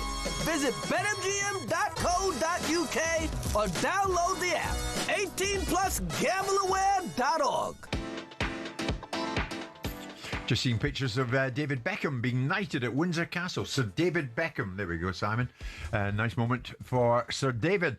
We're joined by someone who's got no chance of ever being knighted or getting an honour of any description. Matt Gibson from BetMGM joins us to look at some of the top sporting events in the latest. I don't know that for a fact, Matt. I mean, I'm just saying that. It was like, I don't know, just trying to do the link in a bit more of a spicy way. You might end up getting knighted. So might Simon. Who knows? We never know. It certainly won't be for services to radio on my part, lads, anyway, but maybe something else. You never know. I wouldn't count it out. What do we know about the next Wolves manager? What can you tell us? Yeah, it's pretty mad, isn't it? All these same names seem to keep appearing in all kind of manager markets. Rob Edwards leading the way at 7-4. Although the question is, why would he leave Middlesbrough on a bit of a upward curve at the moment? Ten Hag in there at 7-2. Robbie Keane in at 5s, but obviously we know he's fairly keen, pardon the pun, on the Celtic job. Brendan Rodgers in there at 12s, and then you got the guys who are kind of always in manager conversations: Michael Carrick, Solskjaer, Big Sam, even in there at sort of 10-1 plus. We were talking this morning, fellas. We obviously had the case study of Nottingham Forest getting rid of Nuno and Ange coming in the next day. It appears that Wolves don't really have a contingency plan here. So we thought we'd come to Simon on what you do as an owner or a chairman when you sort of transition managers. Simon, we looked, and I'm hoping I've got my dates right here. You got rid of Peter Taylor on the 8th of October 2007, and Neil Warnock was and he deserved it. 3 days. Yeah, he probably did. 3 days later. Is it always the case that you'll have a plan when you make these big decisions, or no? Does it feel like no? In the situation with Neil, I mean, I liked Neil, and I'd liked Neil previously, but I didn't assume automatically when I fired Peter that Neil was going to. I had to convince Neil. My first conversation after I fired Peter Taylor was, right, who am I going to get? Okay, Warnock's available. I'm going to go and see if I can get Warnock now because I wanted him before. But it wasn't my immediate thought process was, I'm not firing Peter Taylor and I'm lined up Neil Warnock. It just so happened that Neil was available, had gone from Sheffield United, fallen out with Sheffield United post their relegation, and was available. But So 72 hours later, 72 hours later, he was in your dugout. I don't recall it being that quick, but I think it was pretty quick. Well, that's what Matt just told us. Yeah, but I'm the one. More than you. I'm the one that did the bloody appointment. That's what I'm saying. So he may well be right, but it's just. Were you there or were you not? Yes, I was, but Right. I don't remember because lots of water was passed under the bridge since then, and a lot of it's been sat next to you. So I've been dumbed right down, so I don't remember much these days. Well done for keeping us in the straight and narrow with the facts, Matt. Well done on that. So, anyway, none the wiser at the moment about the Wolves manager. How is that where we've got to? Pretty much, yeah. There's the favourite in the market.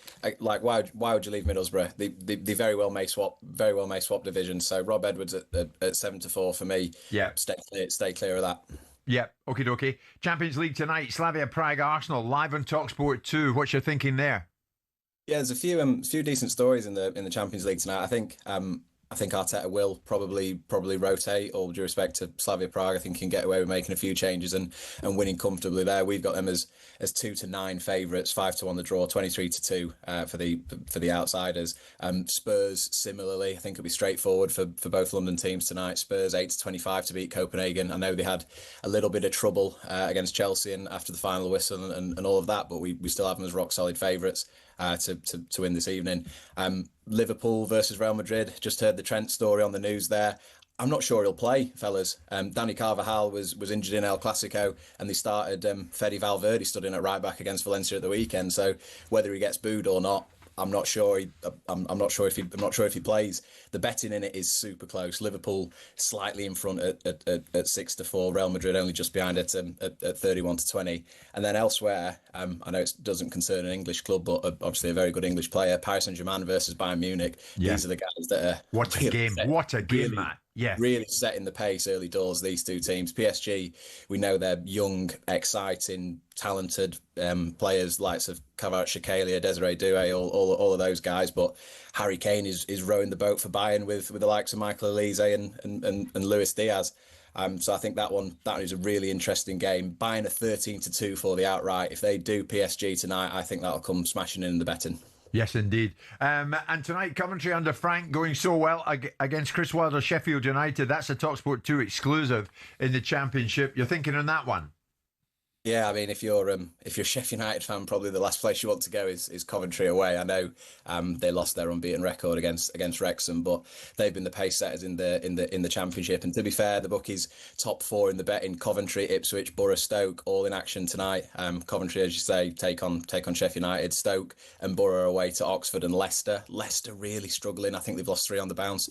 And Ipswich host Watford, who beat Middlesbrough. So the Championship always throws up a few mad results, but I think the top four in the betting for the outright tonight, all in action, those guys to win, Coventry, Stoke, Borough, Ipswich, all to win at 20-1 is not a bad bet at all. Matt, terrific stuff. Thanks for that. That was a look at the latest odds, all thanks to BetMGM. Visit betmgm.co.uk or download the app. 18 plus, begambleaware.org. It's showtime on talkSPORT with BetMGM. Keep things golden with responsible play at betmgm.co.uk. 18 plus, gambleaware.org. Simon, before we hit the next break, I want to squeeze this in. Rangers played Celtic in the League Cup semi-final at the weekend at Hampden on Sunday. Martin Neal in interim charge of Celtic, of course. Martin Celtic won it 3-1 after extra time. That's by the by. Rangers were reduced somewhat earlier in that game to 10 men. A red card was shown in it. Rangers are going after the Scottish FA and going after the standard of refereeing in Scotland in general terms. In a statement last night, the handling of key incidents during Sunday's semi-final has again raised legitimate concerns about the consistency of refereeing in Scottish football. Club representatives met with the Scottish FA this evening to seek explanations for major decisions in the match, including the incident involving Jack Butland and Austin Trusty. Trusty went in on Butland, but stayed on the pitch. Is this a universally held opinion? Before I start teeing off on Rangers, and the idea that these clubs are getting a bit ahead of themselves, and it seems to be a trend that's going on left, right and centre now, from football clubs suggesting that for some reason or another refereeing standards aren't where they want them to be and things aren't being done the way they should be. We saw the situation with Fenerbahce and Galatasaray and arguments about that. We've seen controversies in Spain about referees being involved in payments made to them that might have created outcomes that people are not happy with. Rangers have been after the officials for a while. It was another cup final. I think it was a League Cup final before when Rangers thought they should have been given a penalty. They weren't. And of course, when it comes to Rangers Celtic, it's always acutely sensitive about decision making, especially if it goes against you. Rangers wouldn't be doing this if they'd won on Sunday, would they? Probably not.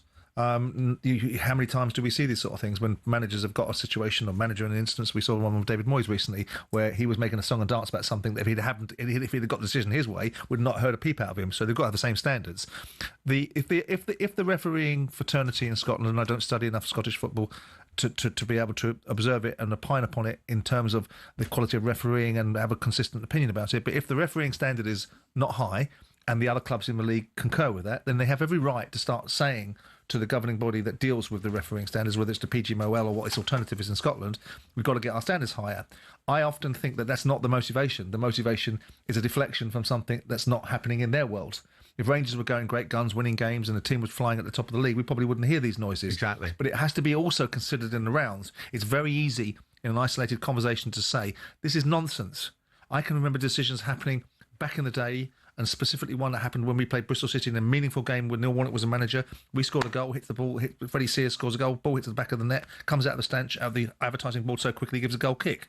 It didn't occur to me to suddenly go to the EFL and say, I want to have a conversation about the entire standard of refereeing in the Championship for that season. And when you look at the last statement, the last sentence in the Rangers statement, for the benefit of our supporters and the wider game in the country, we will continue to hold the Scottish FA to account and expect them to lead meaningful progress that delivers lasting improvement. I mean... but do they have a case? It's up to them to hold the Scottish FA to account. It's the wrong way around, isn't it? Well, yeah, but if the Scottish FA should be holding the clubs to account. But I think it's fair to say that the Scottish FA don't cover themselves in great glory, do they? I think it's fair to say that some of the administrative control over Scottish football leaves a lot to be desired. Certainly starting with the Rangers and Celtic nonsense about not putting fans inside one another's stadiums and doing nothing about that sort of stuff. So it's fair to say that the tail wags the dog up there. Now, how long you're going to let that go on is a different discussion. But if there was an argument, if the refereeing standards, if you hear Hearts come out and say it, if you hear Hibernian come out and say it, if you hear whoever else is in the SPL that suggesting that there is a problem with the standards, then fine. Yeah. But if it's a whining old firm nonsense because they haven't got the outcomes that they want and right now their club's not in the best nick, then again, they should be dealing with their own issues rather than... refereeing standards are seemingly we seem to be operating at a different level of intolerance. Yeah. We've now got VAR, we've now got more aids to support referees, but the intolerance level has seemingly got bigger. And the margins for error has got wider in terms of people's tolerance of it. So everyone else can make a decision that's wrong. Everyone else can get things wrong. Club owners can get things wrong and live with it. Football managers can do it. Players can do it. Only people that can't do it is referees. So I'm curious to see why this new phenomenon of the intolerance, is it really now because the standard of refereeing has got so bad that we are now talking about a global pandemic of poor refereeing? I would say not. Or is it because it's another opportunity to deflect from the shortcomings of the individual or the entity that's not happy with its outcomes right now? Yeah.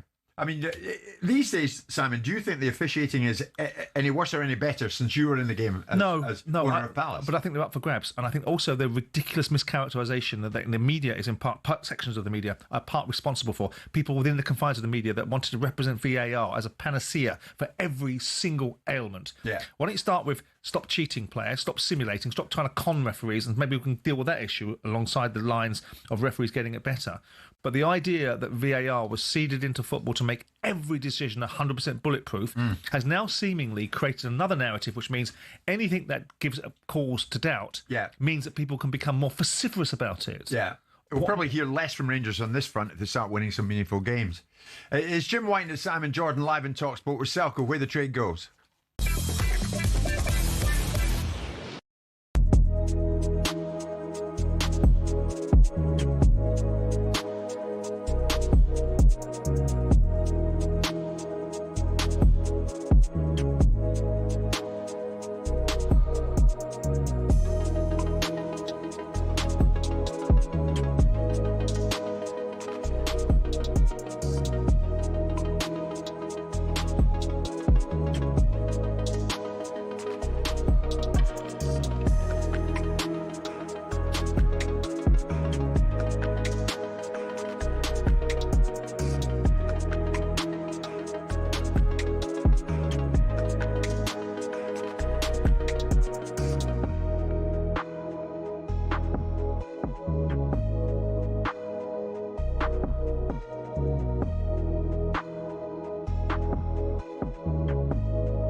It's our biggest competition yet, and time is running out. The lines close at 4 o'clock this Thursday afternoon for your chance to play to win up to £100,000. 100 grand completely tax-free. Now, you'll be heading to talkSPORT Towers this Thursday, the 13th of November, to play for that life-changing cash prize. So time is running out. Here's how you can win it. 18 plus, UK excluding Northern Ireland. For a chance to win, text the word cash to 83338 and you're in the draw. Text costs £2 plus one standard network rate message. You must have the bill payer's permission, or you can enter for free by calling 0330 880 3338. All entries must be received by the 6th of November at 4 p.m. This is a talkSPORT limited promotion run on talkSPORT, Talk and Virgin Radio UK stations. Full terms and conditions at talksport.com. It's Jim White and Simon Jordan. We are live on talkSPORT, live on your TV as well. It's 10 to midday. A lot coming in the final hour today. We'll get to that. In the meantime, I want to dwell on this.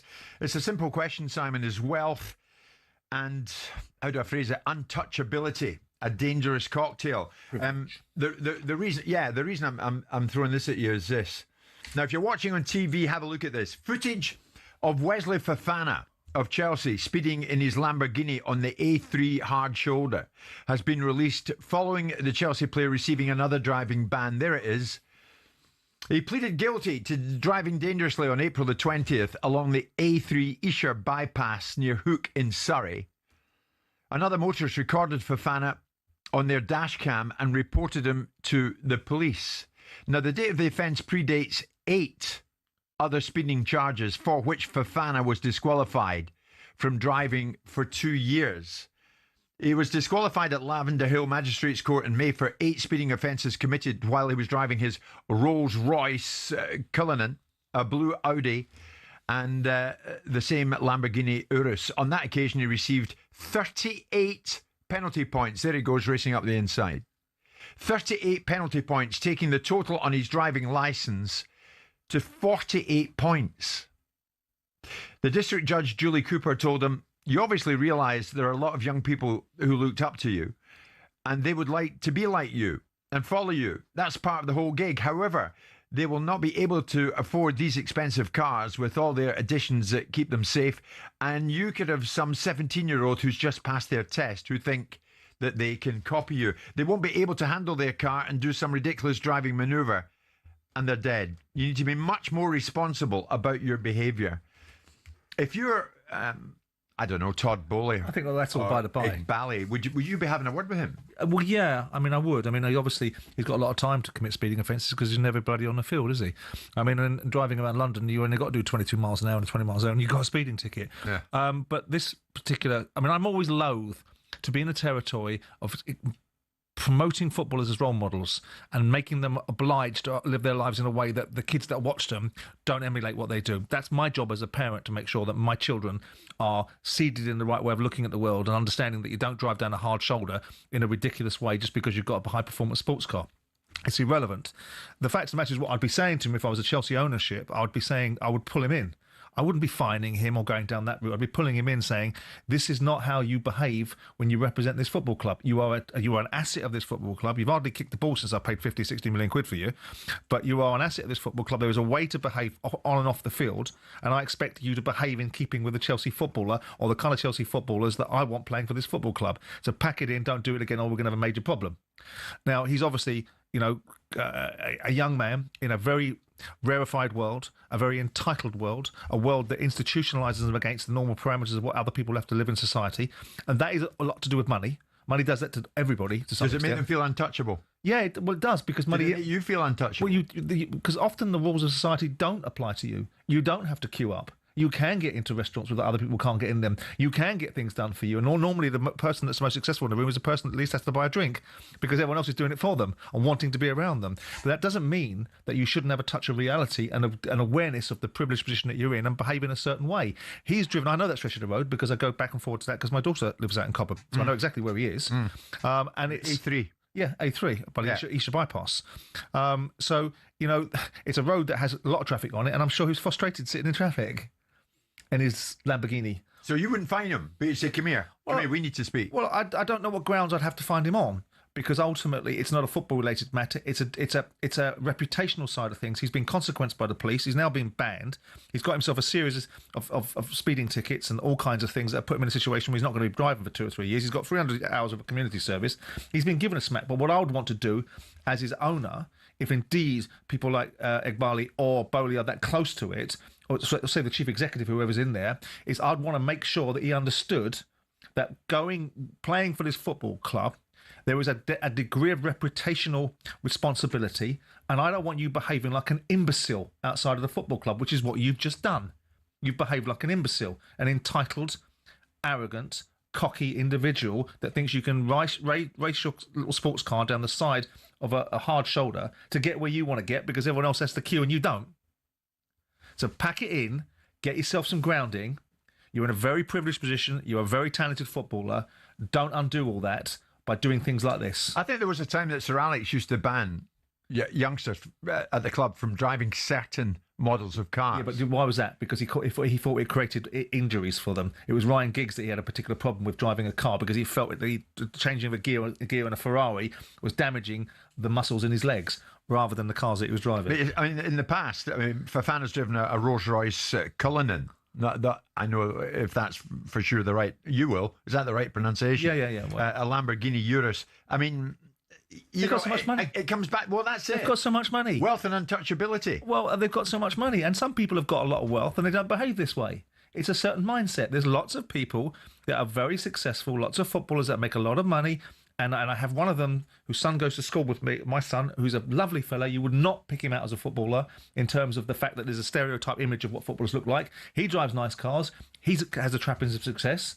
But you don't have to be, the big one that I always remember is Memphis Depay and his little band of nonsense that turned up to Man United with his Rolls Royce and its spinning hubcaps. Let me ask you this. It's a serious one for me to you just before we hit the 12 noon break. Are you going to be a smart ass? No, I'm not. When you'd made your 100 million plus, he is going to be. And you were still young. Yes. Did you feel you were untouchable? No, because I think that there's a mature. I mean, I was mature enough. I made my money. I wasn't a footballer. I wasn't handed it to anybody. Footballers did get given their money, but I was responsible for thousands of people that worked for me. So it came with a different level of awareness and experience. But yeah, I didn't expect to have to queue because I paid for that privilege. I didn't expect that I couldn't get into restaurants because I wanted to get into them, because I expected to get into them because my financial position put me in that bracket. If you get carried away with yourself, if you lose, other people change around you. It's not necessarily you. People become sycophantic and deferential, and all of a sudden, what they thought was a little gimp 10 years ago is all of a sudden a superstar. Yeah. And I saw that in my life. It's all about getting real people around you. That's why little snot-gobbling agents that stick guns in players' faces, you need to get the right kind of people around you that give you the proper influence. No, even then you were still a little gimp in my eyes. It is 12 noon.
talkSPORT Sports Update, powered by the Nissan Van Range. Commercial vehicles built around your business. Search Nissan Vans or head to your local Nissan Van Centre. With your headlines at 12:03. I'm Nick Ellaby. Good afternoon. Taboo or not taboo? That is the question as Trent Alexander-Arnold returns to Anfield. I wouldn't be booing him tonight when he came home because of what he gave to the club. So it's absolutely ridiculous that any fan wants to boo him. Everyone goes, oh, he was at the club for 20 years.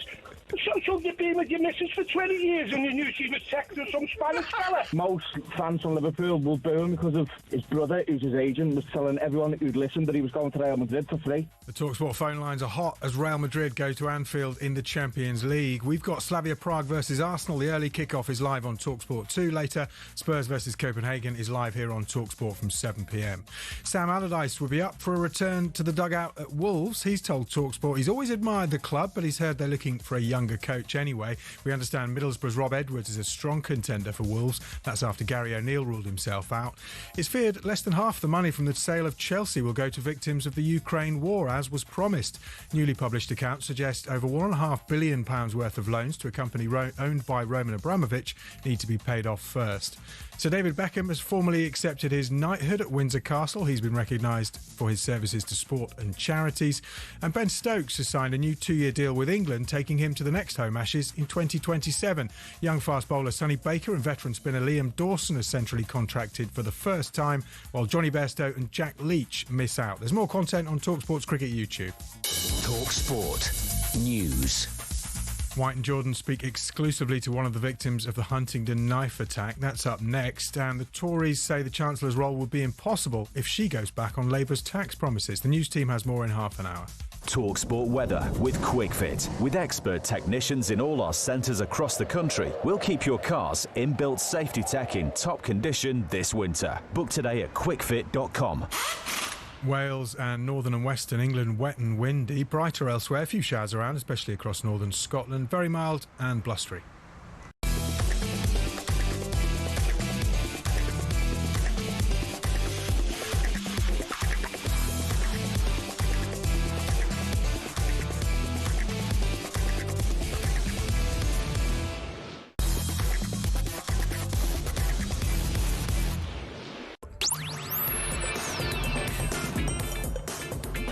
Welcome along. It's 12 noon. It's Jim White and it's Simon Jordan. We are live on talkSPORT, live on your TV as well. Wherever you want to watch the show, you can. Even on Prime Video, we're live there if you want to pick us out on that one. Congratulations, Sir David Beckham, knighted at Windsor Castle this morning. A lot to get in the final hour, not least Frank Warren, top boxing promoter, will speak to us about that controversial decision. At the weekend, there's been a few of them, but how come the judges seem to get it so seriously wrong on such a regular basis? We have all been truly shocked by the Huntingdon train stabbings over the weekend. A number of people were stabbed on the London-bound train after what's been reported as a 14-minute knife rampage. Nottingham Forest fan Stephen Crean was on the train headed for King's Cross here in London. He'd been to the 2-2 game between Forest and Manchester United before that. He spoke to me just before we came on air this morning, and he recounted how on the train during his journey, he stood up and confronted the attacker. So I get back to Nottingham and I get a train and it goes to Grantham. And then I get on the second train from Grantham back to London. It stops on the way back a few stops, and it stops at, I think, Peterborough when things started to happen. 2 guys got on the train, and the room, like what we heard, is nice. They got nice, so and there was a lot of shouting. The doors, I had my back to it all. The carriage, and the door slided open and a girl ran past me, and then she shouts, "There's a man with a knife." So I got up and a few more went by, then I let him go, and then I could see him the next time the doors opened, he was there. So these were all running and I just walked back down and heading towards the buffet bar, you know. When I got there, the toilets, buffet bar, people, you could see people going in, and when I got to the buffet bar, it was quite a few women, families and staff all in there, and they were trying to get the door shut. And so I'm not going to go nowhere until I hear that click on that door. I'm not moving. So that's the way it is, that's the way I am. So otherwise he's going to get in there. He's not getting past me. There's no way. So, of course, he shouts out, "Do you want to die?" Says to me like that, and then pulls his knife out. It's an oversized knife. It did seem a bit bigger than probably what I think, but it was a big blade, He starts waving it about. I got him on his arm, and then I think the knife as well caught my hand, slashed me fingers and this and that, So it was like a tussle sort of thing, left, moving and ducking and diving, and he's throwing that blade about. It caught me top of the head, I got slashed on the head, so got quite a few stitches. I think they're coming out now because I think they're dissolving, as far as I can see. You're engaging with them, Stephen. What was going on around you? Were people screaming? Did anyone help you? Yeah, but I'm not. See, when I turned around then, I heard the click on the door go then. They all got in because they were struggling to get that door because that was packed. There was 2 men in there, so I was never getting in there. So what I done is I walked back to him, protecting that door. So he's not getting by me. There's no way. So I saved a few minutes. By that time, I've been he's throwing the blade around, so I got caught on the back. Got a few stones on the back, on the head, and the hands pretty bad. So, and I went into a toilet that was empty, and I got in there and I locked the door. And he tried, as I looked around, he was trying the other door, and he couldn't get in because it was locked. And I smiled at him to say, you're not getting in, because I was losing a lot of blood, and it was just all the blood part, because I think my head and my hand was it was bleeding. I was bleeding quite bad, and then I rang 999, and I'm left-handed, right? So my left hand's not very good at all. So I just dropped the phone on my arm, rested it, and tried to do it with my right hand, and it's easy, really. 999 done it. They knew everything. They could tell. And they said, "Where are you?" I said, "I don't actually know the coach number, but I'll say I'm a bit further down the train, I'm stuck in the toilet. Can you help me?" And I'm bleeding lots. They said, "We're on our way, don't worry."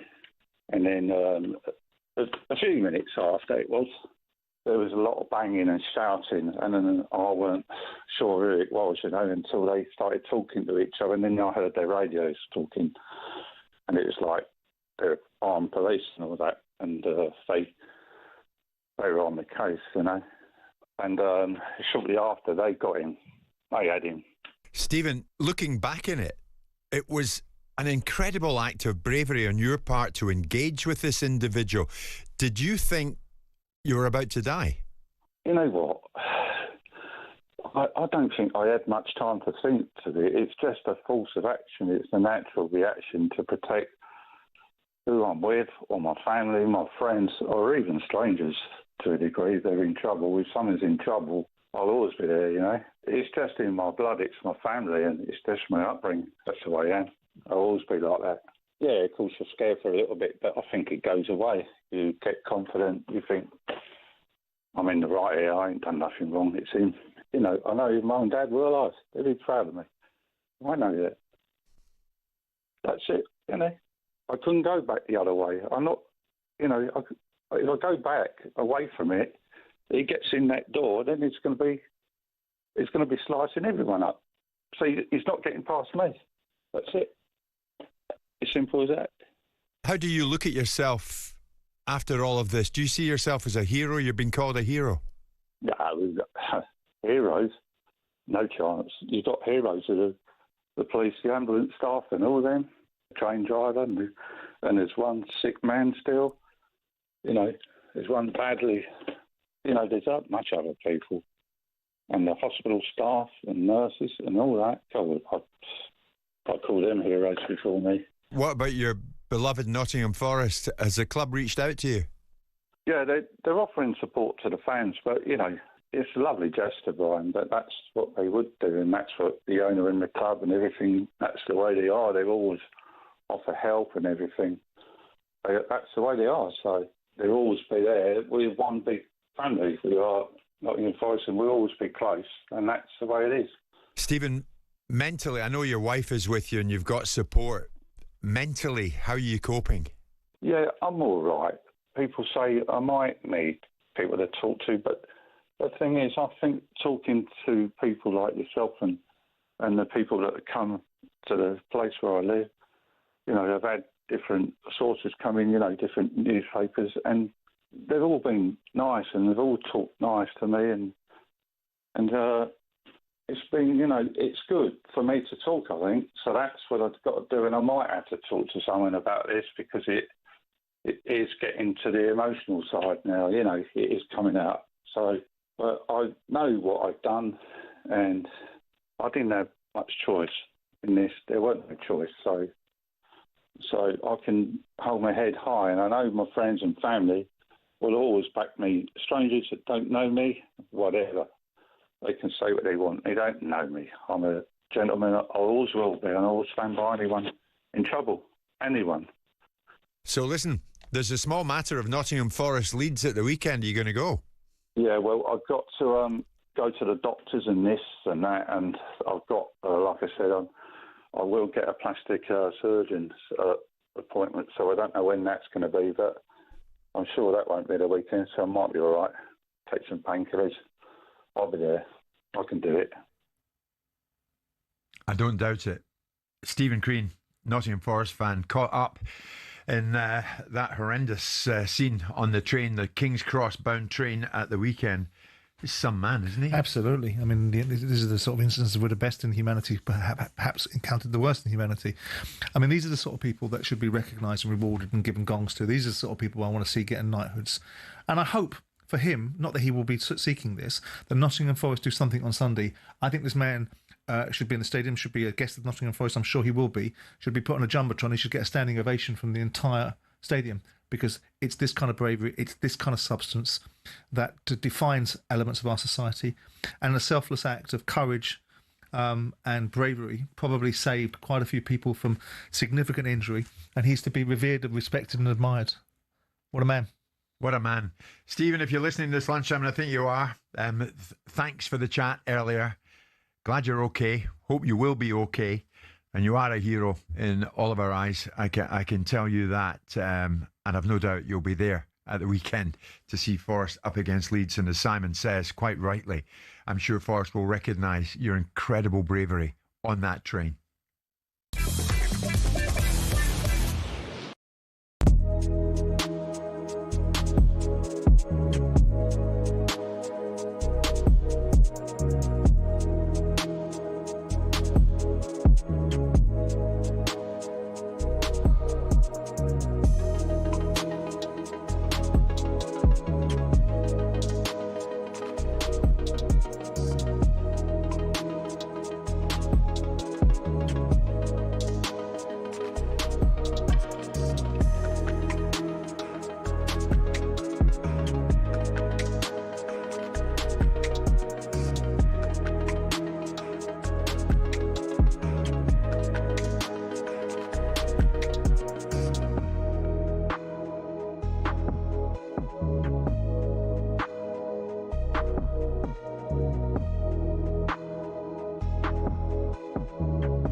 Real Deal on talkSPORT with Selco Builders Warehouse. For the latest special offers, pick up this month's Real Deals in branch or view online at selcobw.com.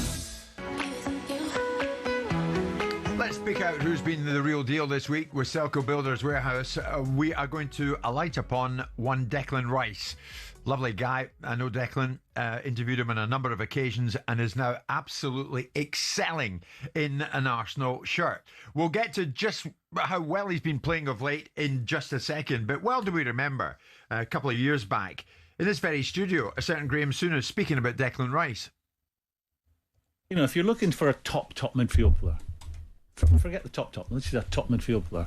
I don't believe he has enough cute passing in him to be that. I think he'd be a really good guy. That'd be great to work with. Extremely athletic, senses danger. So he's got that part of a central midfield player's game. He's got that, so he can get himself into a position where the guys you're playing against want to find a strike or make a cute pass. He knows that, and not everyone can get that. So he's got that instinctively. What he doesn't have is a cute and clever passes when he gets in the last third. I think he's a little bit of predictable when he gets on the ball. I'm not sure if that's something you can develop. I think that's something you've got or you've not got. I mean, there's no doubt it'd be an asset to whoever takes him. I mean, he's and I bet he's a great boy to work with.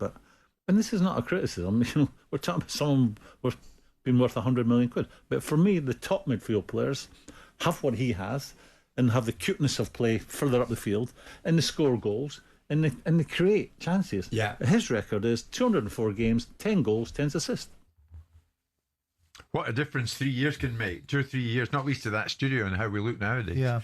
I don't think there's anything controversial about what Graham said there. I think that was the information that was available at the time.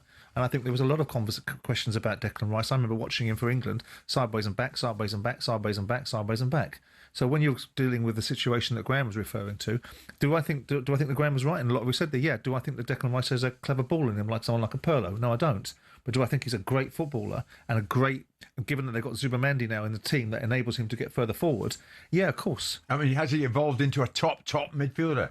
Yeah, but Graham was talking about a certain aspect of his game that potentially we still haven't yet seen, which is that clever ball. Danny Murphy thinks he's got it in him, which is the clever ball around the corner that other players can't see. The Kevin De Bruyne effect. Do we think he's got a Kevin De Bruyne outlook? No, he's a powerful and very, very strong footballer that drives people forward. There's an element of sort of Steven Gerrard about him in terms of pulling the team forward. But I don't disagree with a lot of what Graham said there, because in context, in 2023, despite the best endeavours of the producers to create some narrative around Graham. Steady yourself. One person who knows what... He did say in that he wasn't sure that he's going to develop in the fashion that he should. He's not sure. So we went on to see those two memorable free kicks against Real Madrid. But that's a free kick. He's a set-piece king. That's a free kick. 3 assists and 2 goals in his first 10 league games. There's a part of me that thinks that footballers that can't kick with both feet should be had up under the Trade Descriptions Act, because that's what they should be able to do. And the fact that he can deliver a corner in, and a top footballer should be able to do it, and too many times they get away of not being able to do it. So he's doing his job at a high level. A £100 million footballer, let's have it right, that's what he should be able to do. The fact he's doing it, and we set our standards so low that people don't do it, and when someone does do it, we laud them and applaud them. Is he a good player? Yeah. Is he a powerful part of Arsenal's team, and will they win the league with him in the side? Probably. Yeah. Is he an exceptional player? But the free kicks he took against Real Madrid were absolute barnstorming free kicks. They weren't clever balls in behind and unlocking a defence in the way that someone like Kevin De Bruyne could do. Every corner he takes now for Arsenal on a sixpence, he's unleashing chaos in that opponent's box. Fantastic. He can deliver a dead ball. Are we really... It's like saying to a golfer, oh, he hits a 9-iron really well. That's what they should be able to do. That's what he does. This is his profession. The fact that other people can't do it is more telling about the standards we're prepared to accept in football. He delivers balls in. He delivers them where he should be able to do. That's what he does. You're just worried about giving Souness a bit of a slap for what he said 3 years ago. In case you meet him again. I spoke to him last week. I take great delight in making sure that Souness gets shown up in a certain light. You know, but the fact of the matter is, if anyone knows what a midfielder looks like, is Graham Souness, because he was one of the best of his kind. And at that time, there was no indication from Declan Rice, because all we saw was the information we had in front of us, that it was dragging West Ham forward as a side, and it was playing sideways and back, almost like a centre-half when he played for England. But do you now accept that since then, he has now evolved into one of the top midfielders in the world game? Yes, but I still think the central premise of what Graham is saying, which is that does he have this clever ball in him, is up for debate. Can he hit a free kick? Can he hit a dead ball? Absolutely. So can James Ward-Prowse. Simon, come on. Declan is an absolute standout right now in the Premier League. Because he's the standout player at the moment in the Premier League. Haaland up front, of course. Absolutely. I think you could. knocking them in right, left, and centre. I think you could look through the Arsenal team and say there's a lot of standouts in the Arsenal team. Gabriel, of course, including the two centre backs, including the full backs as well. Yeah. There's a whole array of them. I wonder how much he'd stand out in a very poor side. The fact that Declan Rice stands out in a good side is a testament to Arsenal being a good side. There's no doubt that Declan Rice is a top quality footballer. Yeah. But what we're trying to do is we're trying to discredit Souness in this conversation. No, we're not. Yes, we are. No, we're not. And I don't agree with it. Graham, yeah, he's sticking with you because Simon's your friend. There's nothing to do with that. That was our pick for this week's Real Deal with Selco Builders Warehouse. For the latest special offers, pick up this month's Real Deals in branch or view online at selcobw.com. The Real Deal on talkSPORT with Selco Builders Warehouse. Check out this month's Real Deals at selcobw.com. Just before we hit the next break, I'm determined to get this in. On Friday, Sander Berg, the Norwegian, plays for Fulham. On his social media feed, he popped out a video to push ticket sales for the game at home to Wolves. A game they went on to win by 3-0, of course. With seats available on general sale at that point. Here's Sander the salesman. Fulham fans, hope to see you Saturday at the Cottage. We need your support as always. Buy your tickets if you haven't got one already. Now, short and sweet it was, but it prompted a bit of backlash from fans who claimed that they were being priced out of attending the match, with tickets in the Riverside stand being listed for the game at 105 quid for adults, young adults 80 quid, 80 quid for seniors 65 and over, that's me.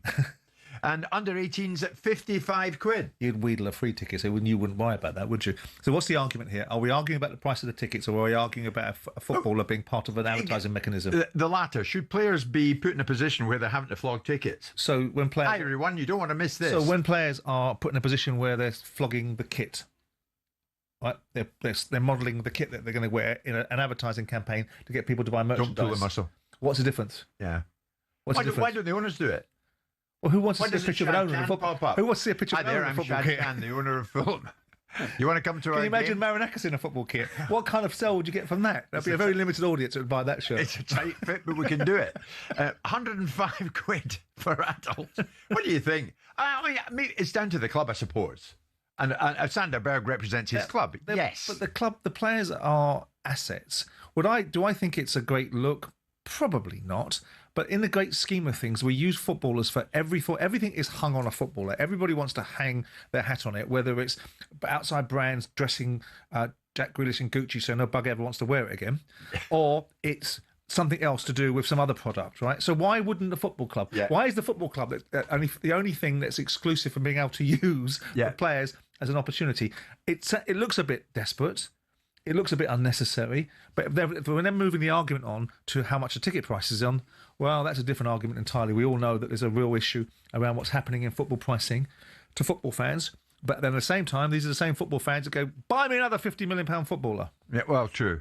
80 quid for seniors, 65 and over. Under 18s, 55. It's a lot, isn't it? It's a lot. We've had this conversation about Fulham and their pricing policy. The fans themselves have said how expensive it is with the new stand that's been built. Yeah, although it is a standout stadium in a beautiful part of the world, right beside the Thames, yes. But Sander Berg, is it right to put players in a position where they're having to flog tickets? Maybe They're not having to flog tickets. They're just part of it. He's not standing outside like Stan Flashman, isn't he? With a handful of tickets going roll up, roll up. He's part of an advertising mechanism. Maybe that's the next bit. Roll up. You don't want to miss this. I'll be playing midfield against Wolves. Anyway, I digress. It's 12:30.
Granit Xhaka sets the standards. His strike against Everton earned Sunderland another Premier League point. We have many young players, many new players in this league, so they don't know the condition. And one player like Granit, with his previous experiences, is very important for us, and he has this quality to score as well. Reggie Lebris's Sunderland are fourth after 10 games, but finding the net remains a problem for David Moyes' side. He says Thierno Barry's not feeling great after missing a sitter, and the draw leaves Everton down in 14th. Now, after Gary O'Neill ruled himself out of a return to Molineux, Sam Allardyce has told us Wolves is a club he has huge affection for. Wolves was one of my childhood favourite clubs that I started watching, I suppose, but you know, who knows? I think I've heard they're looking for a younger coach anyway, so not so sure my time will ever come round again. But I sit and wait. You never know. And is he a faithful or is he a traitor? Trent Alexander-Arnold has been told he can expect a mixed reception when he goes back to Anfield with Real Madrid tonight. Here's Mark Lawrenson. The majority of Liverpool fans, I think, will clap him onto the pitch. Yeah. And then they'll hope he absolutely gets topped by somebody. Elsewhere in the Champions League, Arsenal go to Slavia Prague. The early kickoff is live on talkSPORT 2, while Spurs versus Copenhagen is live on talkSPORT from 7 p.m.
Now then, talkSPORT brings you the eagerly anticipated rematch between Chris Eubank Jr. and Conor Benn next Saturday live from the Tottenham Hotspur Stadium. You can also join us on our watch-along on the talkSPORT Boxing YouTube channel, or you can watch it on DAZN. Head to DAZN.com for more information. What was that about? Not eagerly awaited by me. Yeah, but you still won't buy into the fact that it was an absolute barn burner the first time around, and it could well be the same good again. Fights in Witherspoons as well. Steady yourself. We're going to get to that. We'll talk more about Chris Eubank Jr. In a second. But We mentioned this yesterday and we dwelt upon it yesterday. Zach Parker was in studio yesterday, fighting under Queensberry for the first time. The British light heavyweight Joshua Boatse secured himself a controversial points victory over Zach Parker in Manchester on Saturday night. Two judges scored at 96-94 to Boatse, the third 95-95, a draw. Anyway, Boatse got the nod, and there was uproar that it went against Parker. And I think, Simon, you thought it was extremely tough justice on Zach Parker as well. This was Zach Parker speaking to Simon and myself yesterday. In boxing, it's like the winner stays on pretty much. If you lose, you go to the bottom of the pile. And obviously, when you want to be winning all of them, obviously, but when you're that close to a world title, it just gets ripped away from you through the judges. Like, it ain't nice. And obviously, I'm just trying to. It's as hard sport as it is in the first place, but when obviously with my family and I'm just trying to support them and get us better off in life. I mentioned in the build-up to it, he was fighting under Queensberry for the first time, Boatse, but tough justice on Zach Parker, and my heart went out to him yesterday. Frank Warren, top boxing promoter, of course. Queensberry is Frank's company. He joins us live on the show. Frank, good afternoon. Do you have sympathy yourself with Zach Parker? Good afternoon, Jim. Yeah, I do. I thought he won the fight. I thought it was. I thought he did he did enough to win the fight. But look, we've seen bad decisions before in these fights, and it's these sometimes the judges are not accountable. They simply go on and then do another fight. People trying to blame the Boxing Board of Control, which is not the case. The officials were appointed, two of the officials by the Boxing Board of Control, which was the referee and the judge, and the other two judges were appointed by the WBA, whose belt that they were fighting for.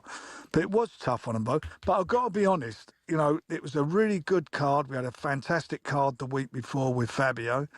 And the main event just didn't gel. They didn't gel their styles. It didn't live up to what I expected it to be. And I think, although I did believe Zach won the fight, and I thought Josh just didn't seem to be getting off at all in the fight.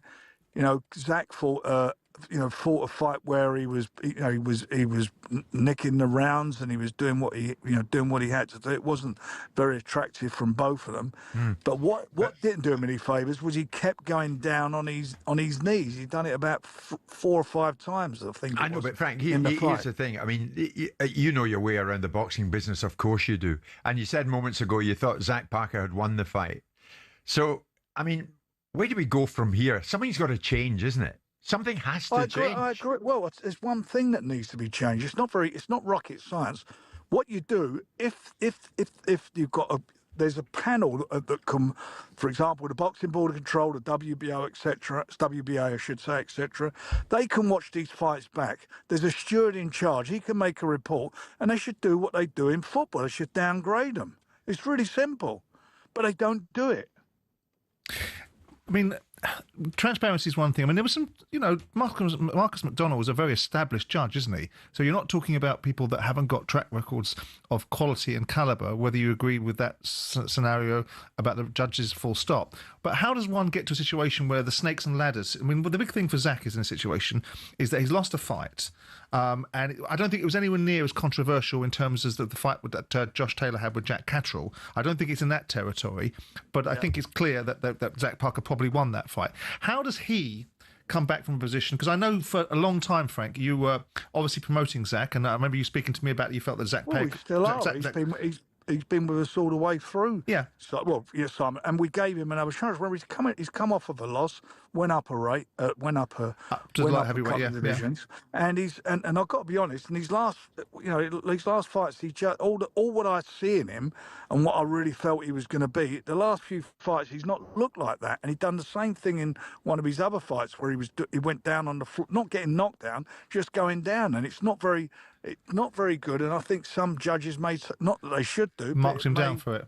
Yeah, I don't know, but the bottom line of it was, as much as it's a terrible thing. It wasn't an attractive fight. No, it wasn't. No, so from a broadcasting, I won't be rushing to re-promote to promote it. To be quite honest, but you told me a while ago that you felt this is an interesting one for you because you're now in the dilemma of promoting both fighters, that Zach Parker could potentially beat Josh Boetzy. And he has gone and done that, but not done it in the eyes of the judges. So from the point of view of Zach Parker, who's sitting there feeling very hard done by, and the snakes and ladders of boxing. I mean, there's a fight up before that was a great fight between Lyndon Arthur and Bradley Rhea. Yeah. And is there a chance that perhaps someone like Zach Parker could pick a fight against Lyndon Arthur for the European belt as some sort of consolation or an outcome on the basis of the fact that he now feels that he's back into the territory of getting very small returns from the next set of fights that he's going to have? Well, that is a possibility. I mean, the fact is we've stayed with him in the past when he come off his defeat, when he busted his hand against John Ryder. And it's the same with Josh Boetzy.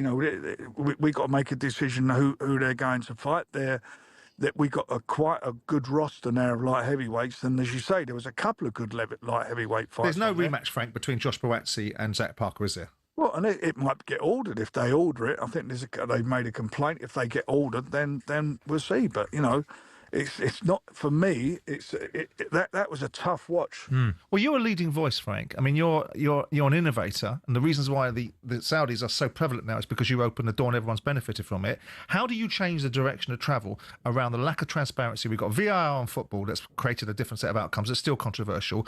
We've got the most difficult sport of all, with the most jeopardy attached to it, and yet we have these decisions, not all the time, but we have them, and there doesn't seem to be any insight, any transparency, any fallback into understanding how those decisions are made, so that going forward they can be reduced or at least accountable. How do you, as a leading voice, lean upon this industry to change it so it does become more visible and these situations are less likely to occur?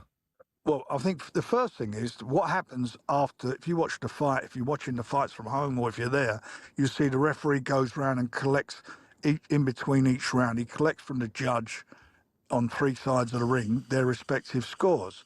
So that is the transparency. So there's scores there. It's not I can alter them. It's how they don't score the fight. Are you for instantaneous scoring, Frank, so you can see it instantaneously, so you can see the rounds being scored? I don't know. I've got a bit of a problem about that, and I've thought, and I've had quite a few discussions over the years over that. Is that what you don't want is crowd trouble starting, where you get something where and it. I don't know. You don't want fighters coasting through the last three rounds of a fight because they're so far ahead. Correct. Yeah. And I think there's things like I as it is over. Basically most of the time it works, but when it doesn't work, it's heartbreaking for fighters and it's heartbreaking for people who paid good money to watch the fights. But you can stop it with accountability.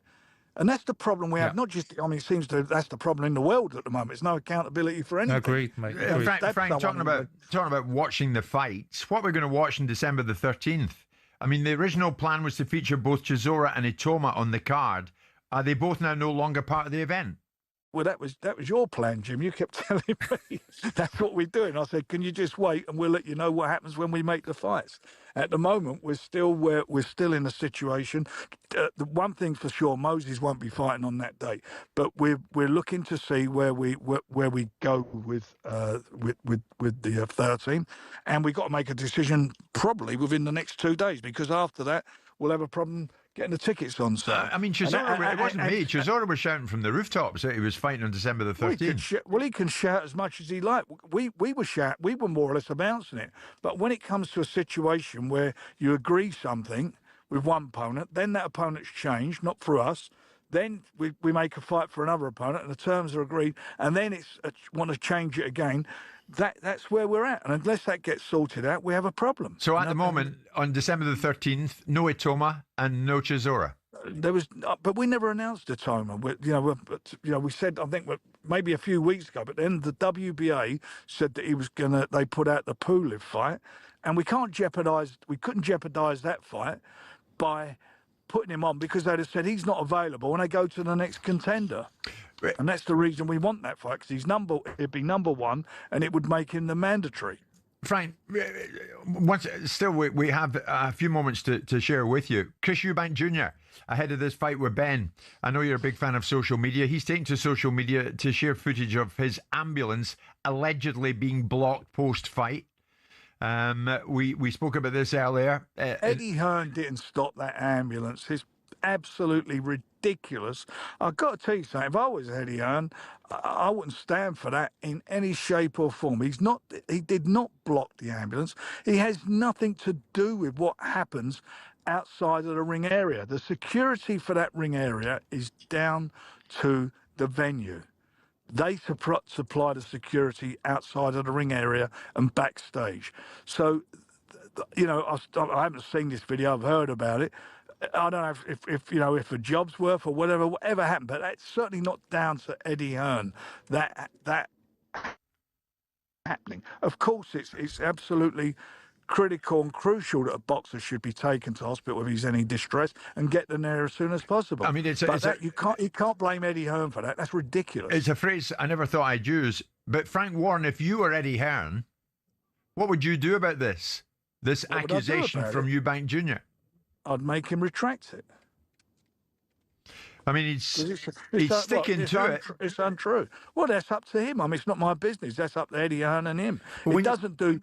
But to be saying that is basically saying that Eddie Hearn has endangered his life. But he's not only saying that, Frank. He's saying the British Boxing Board of Control. So it's bringing for you as a major proponent of the sports. Look, he keeps coming out of all these things. Listen. For me, he's not all the ticket anyway.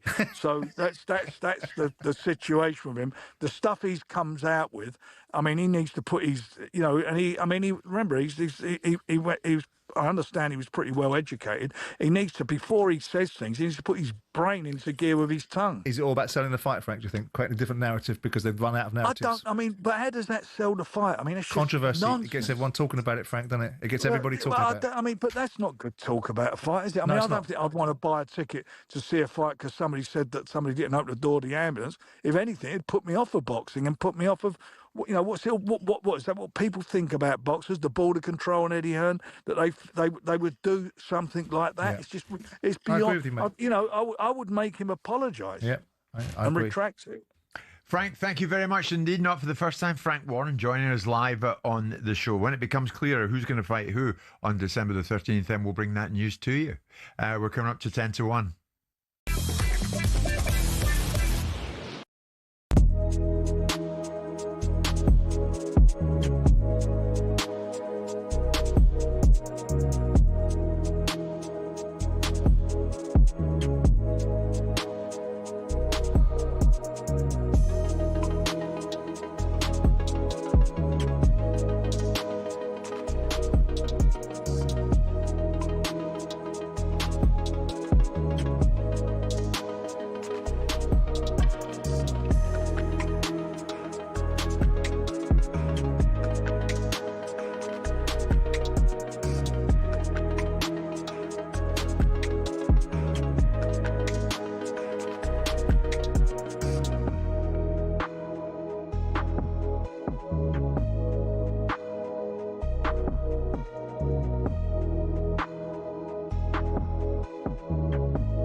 boxing update on talkSPORT with DAZN, the global home of boxing. Sign up now at dazn.com/boxing.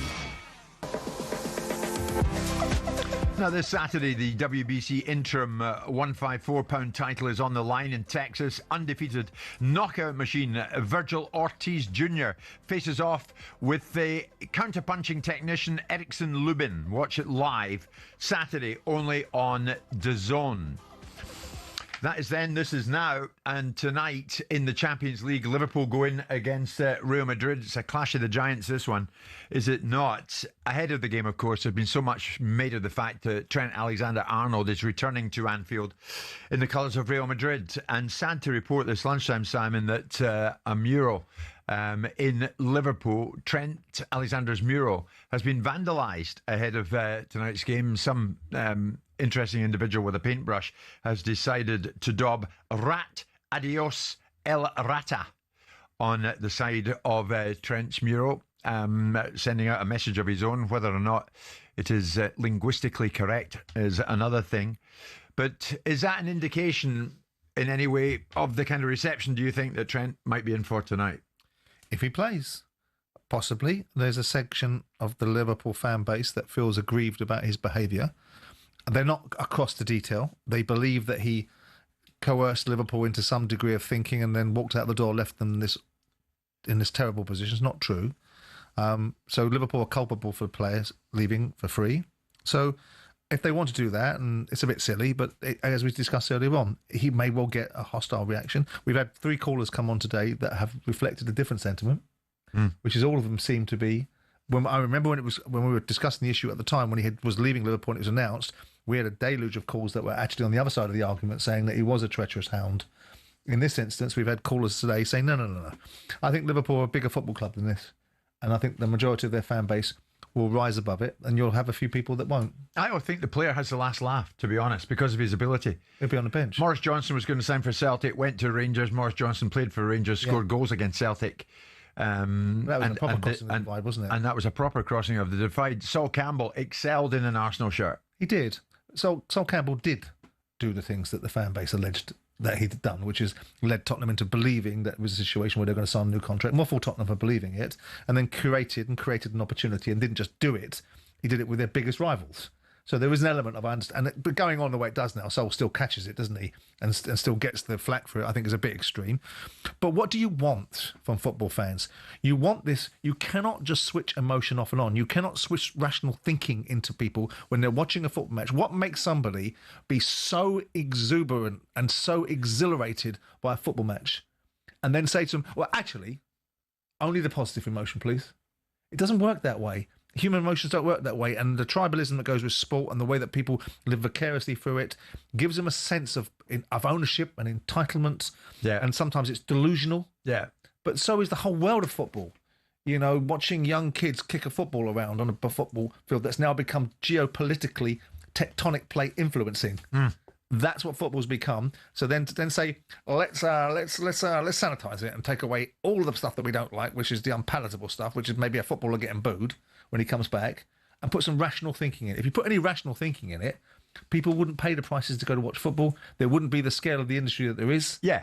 So come on, you've got to take the good with the bad. But unfortunately, the individual with the paintbrush who painted "Rat Adios El Rata" ain't a rational thinker, is he? No. No. But there's a lot of people that aren't rational thinkers. And if you're out there... There's a lot of people that aren't rational thinkers. We had one of them this morning called Rachel Reeves. Who wins it tonight? Liverpool or Real Madrid? Don't know. I do. Liverpool. Thanks so much for being with us. We're back tomorrow at 10. No daubing on walls of what you think of Mr. Jordan and Mr. White. Back tomorrow at 10. And we'll be live again on talkSPORT.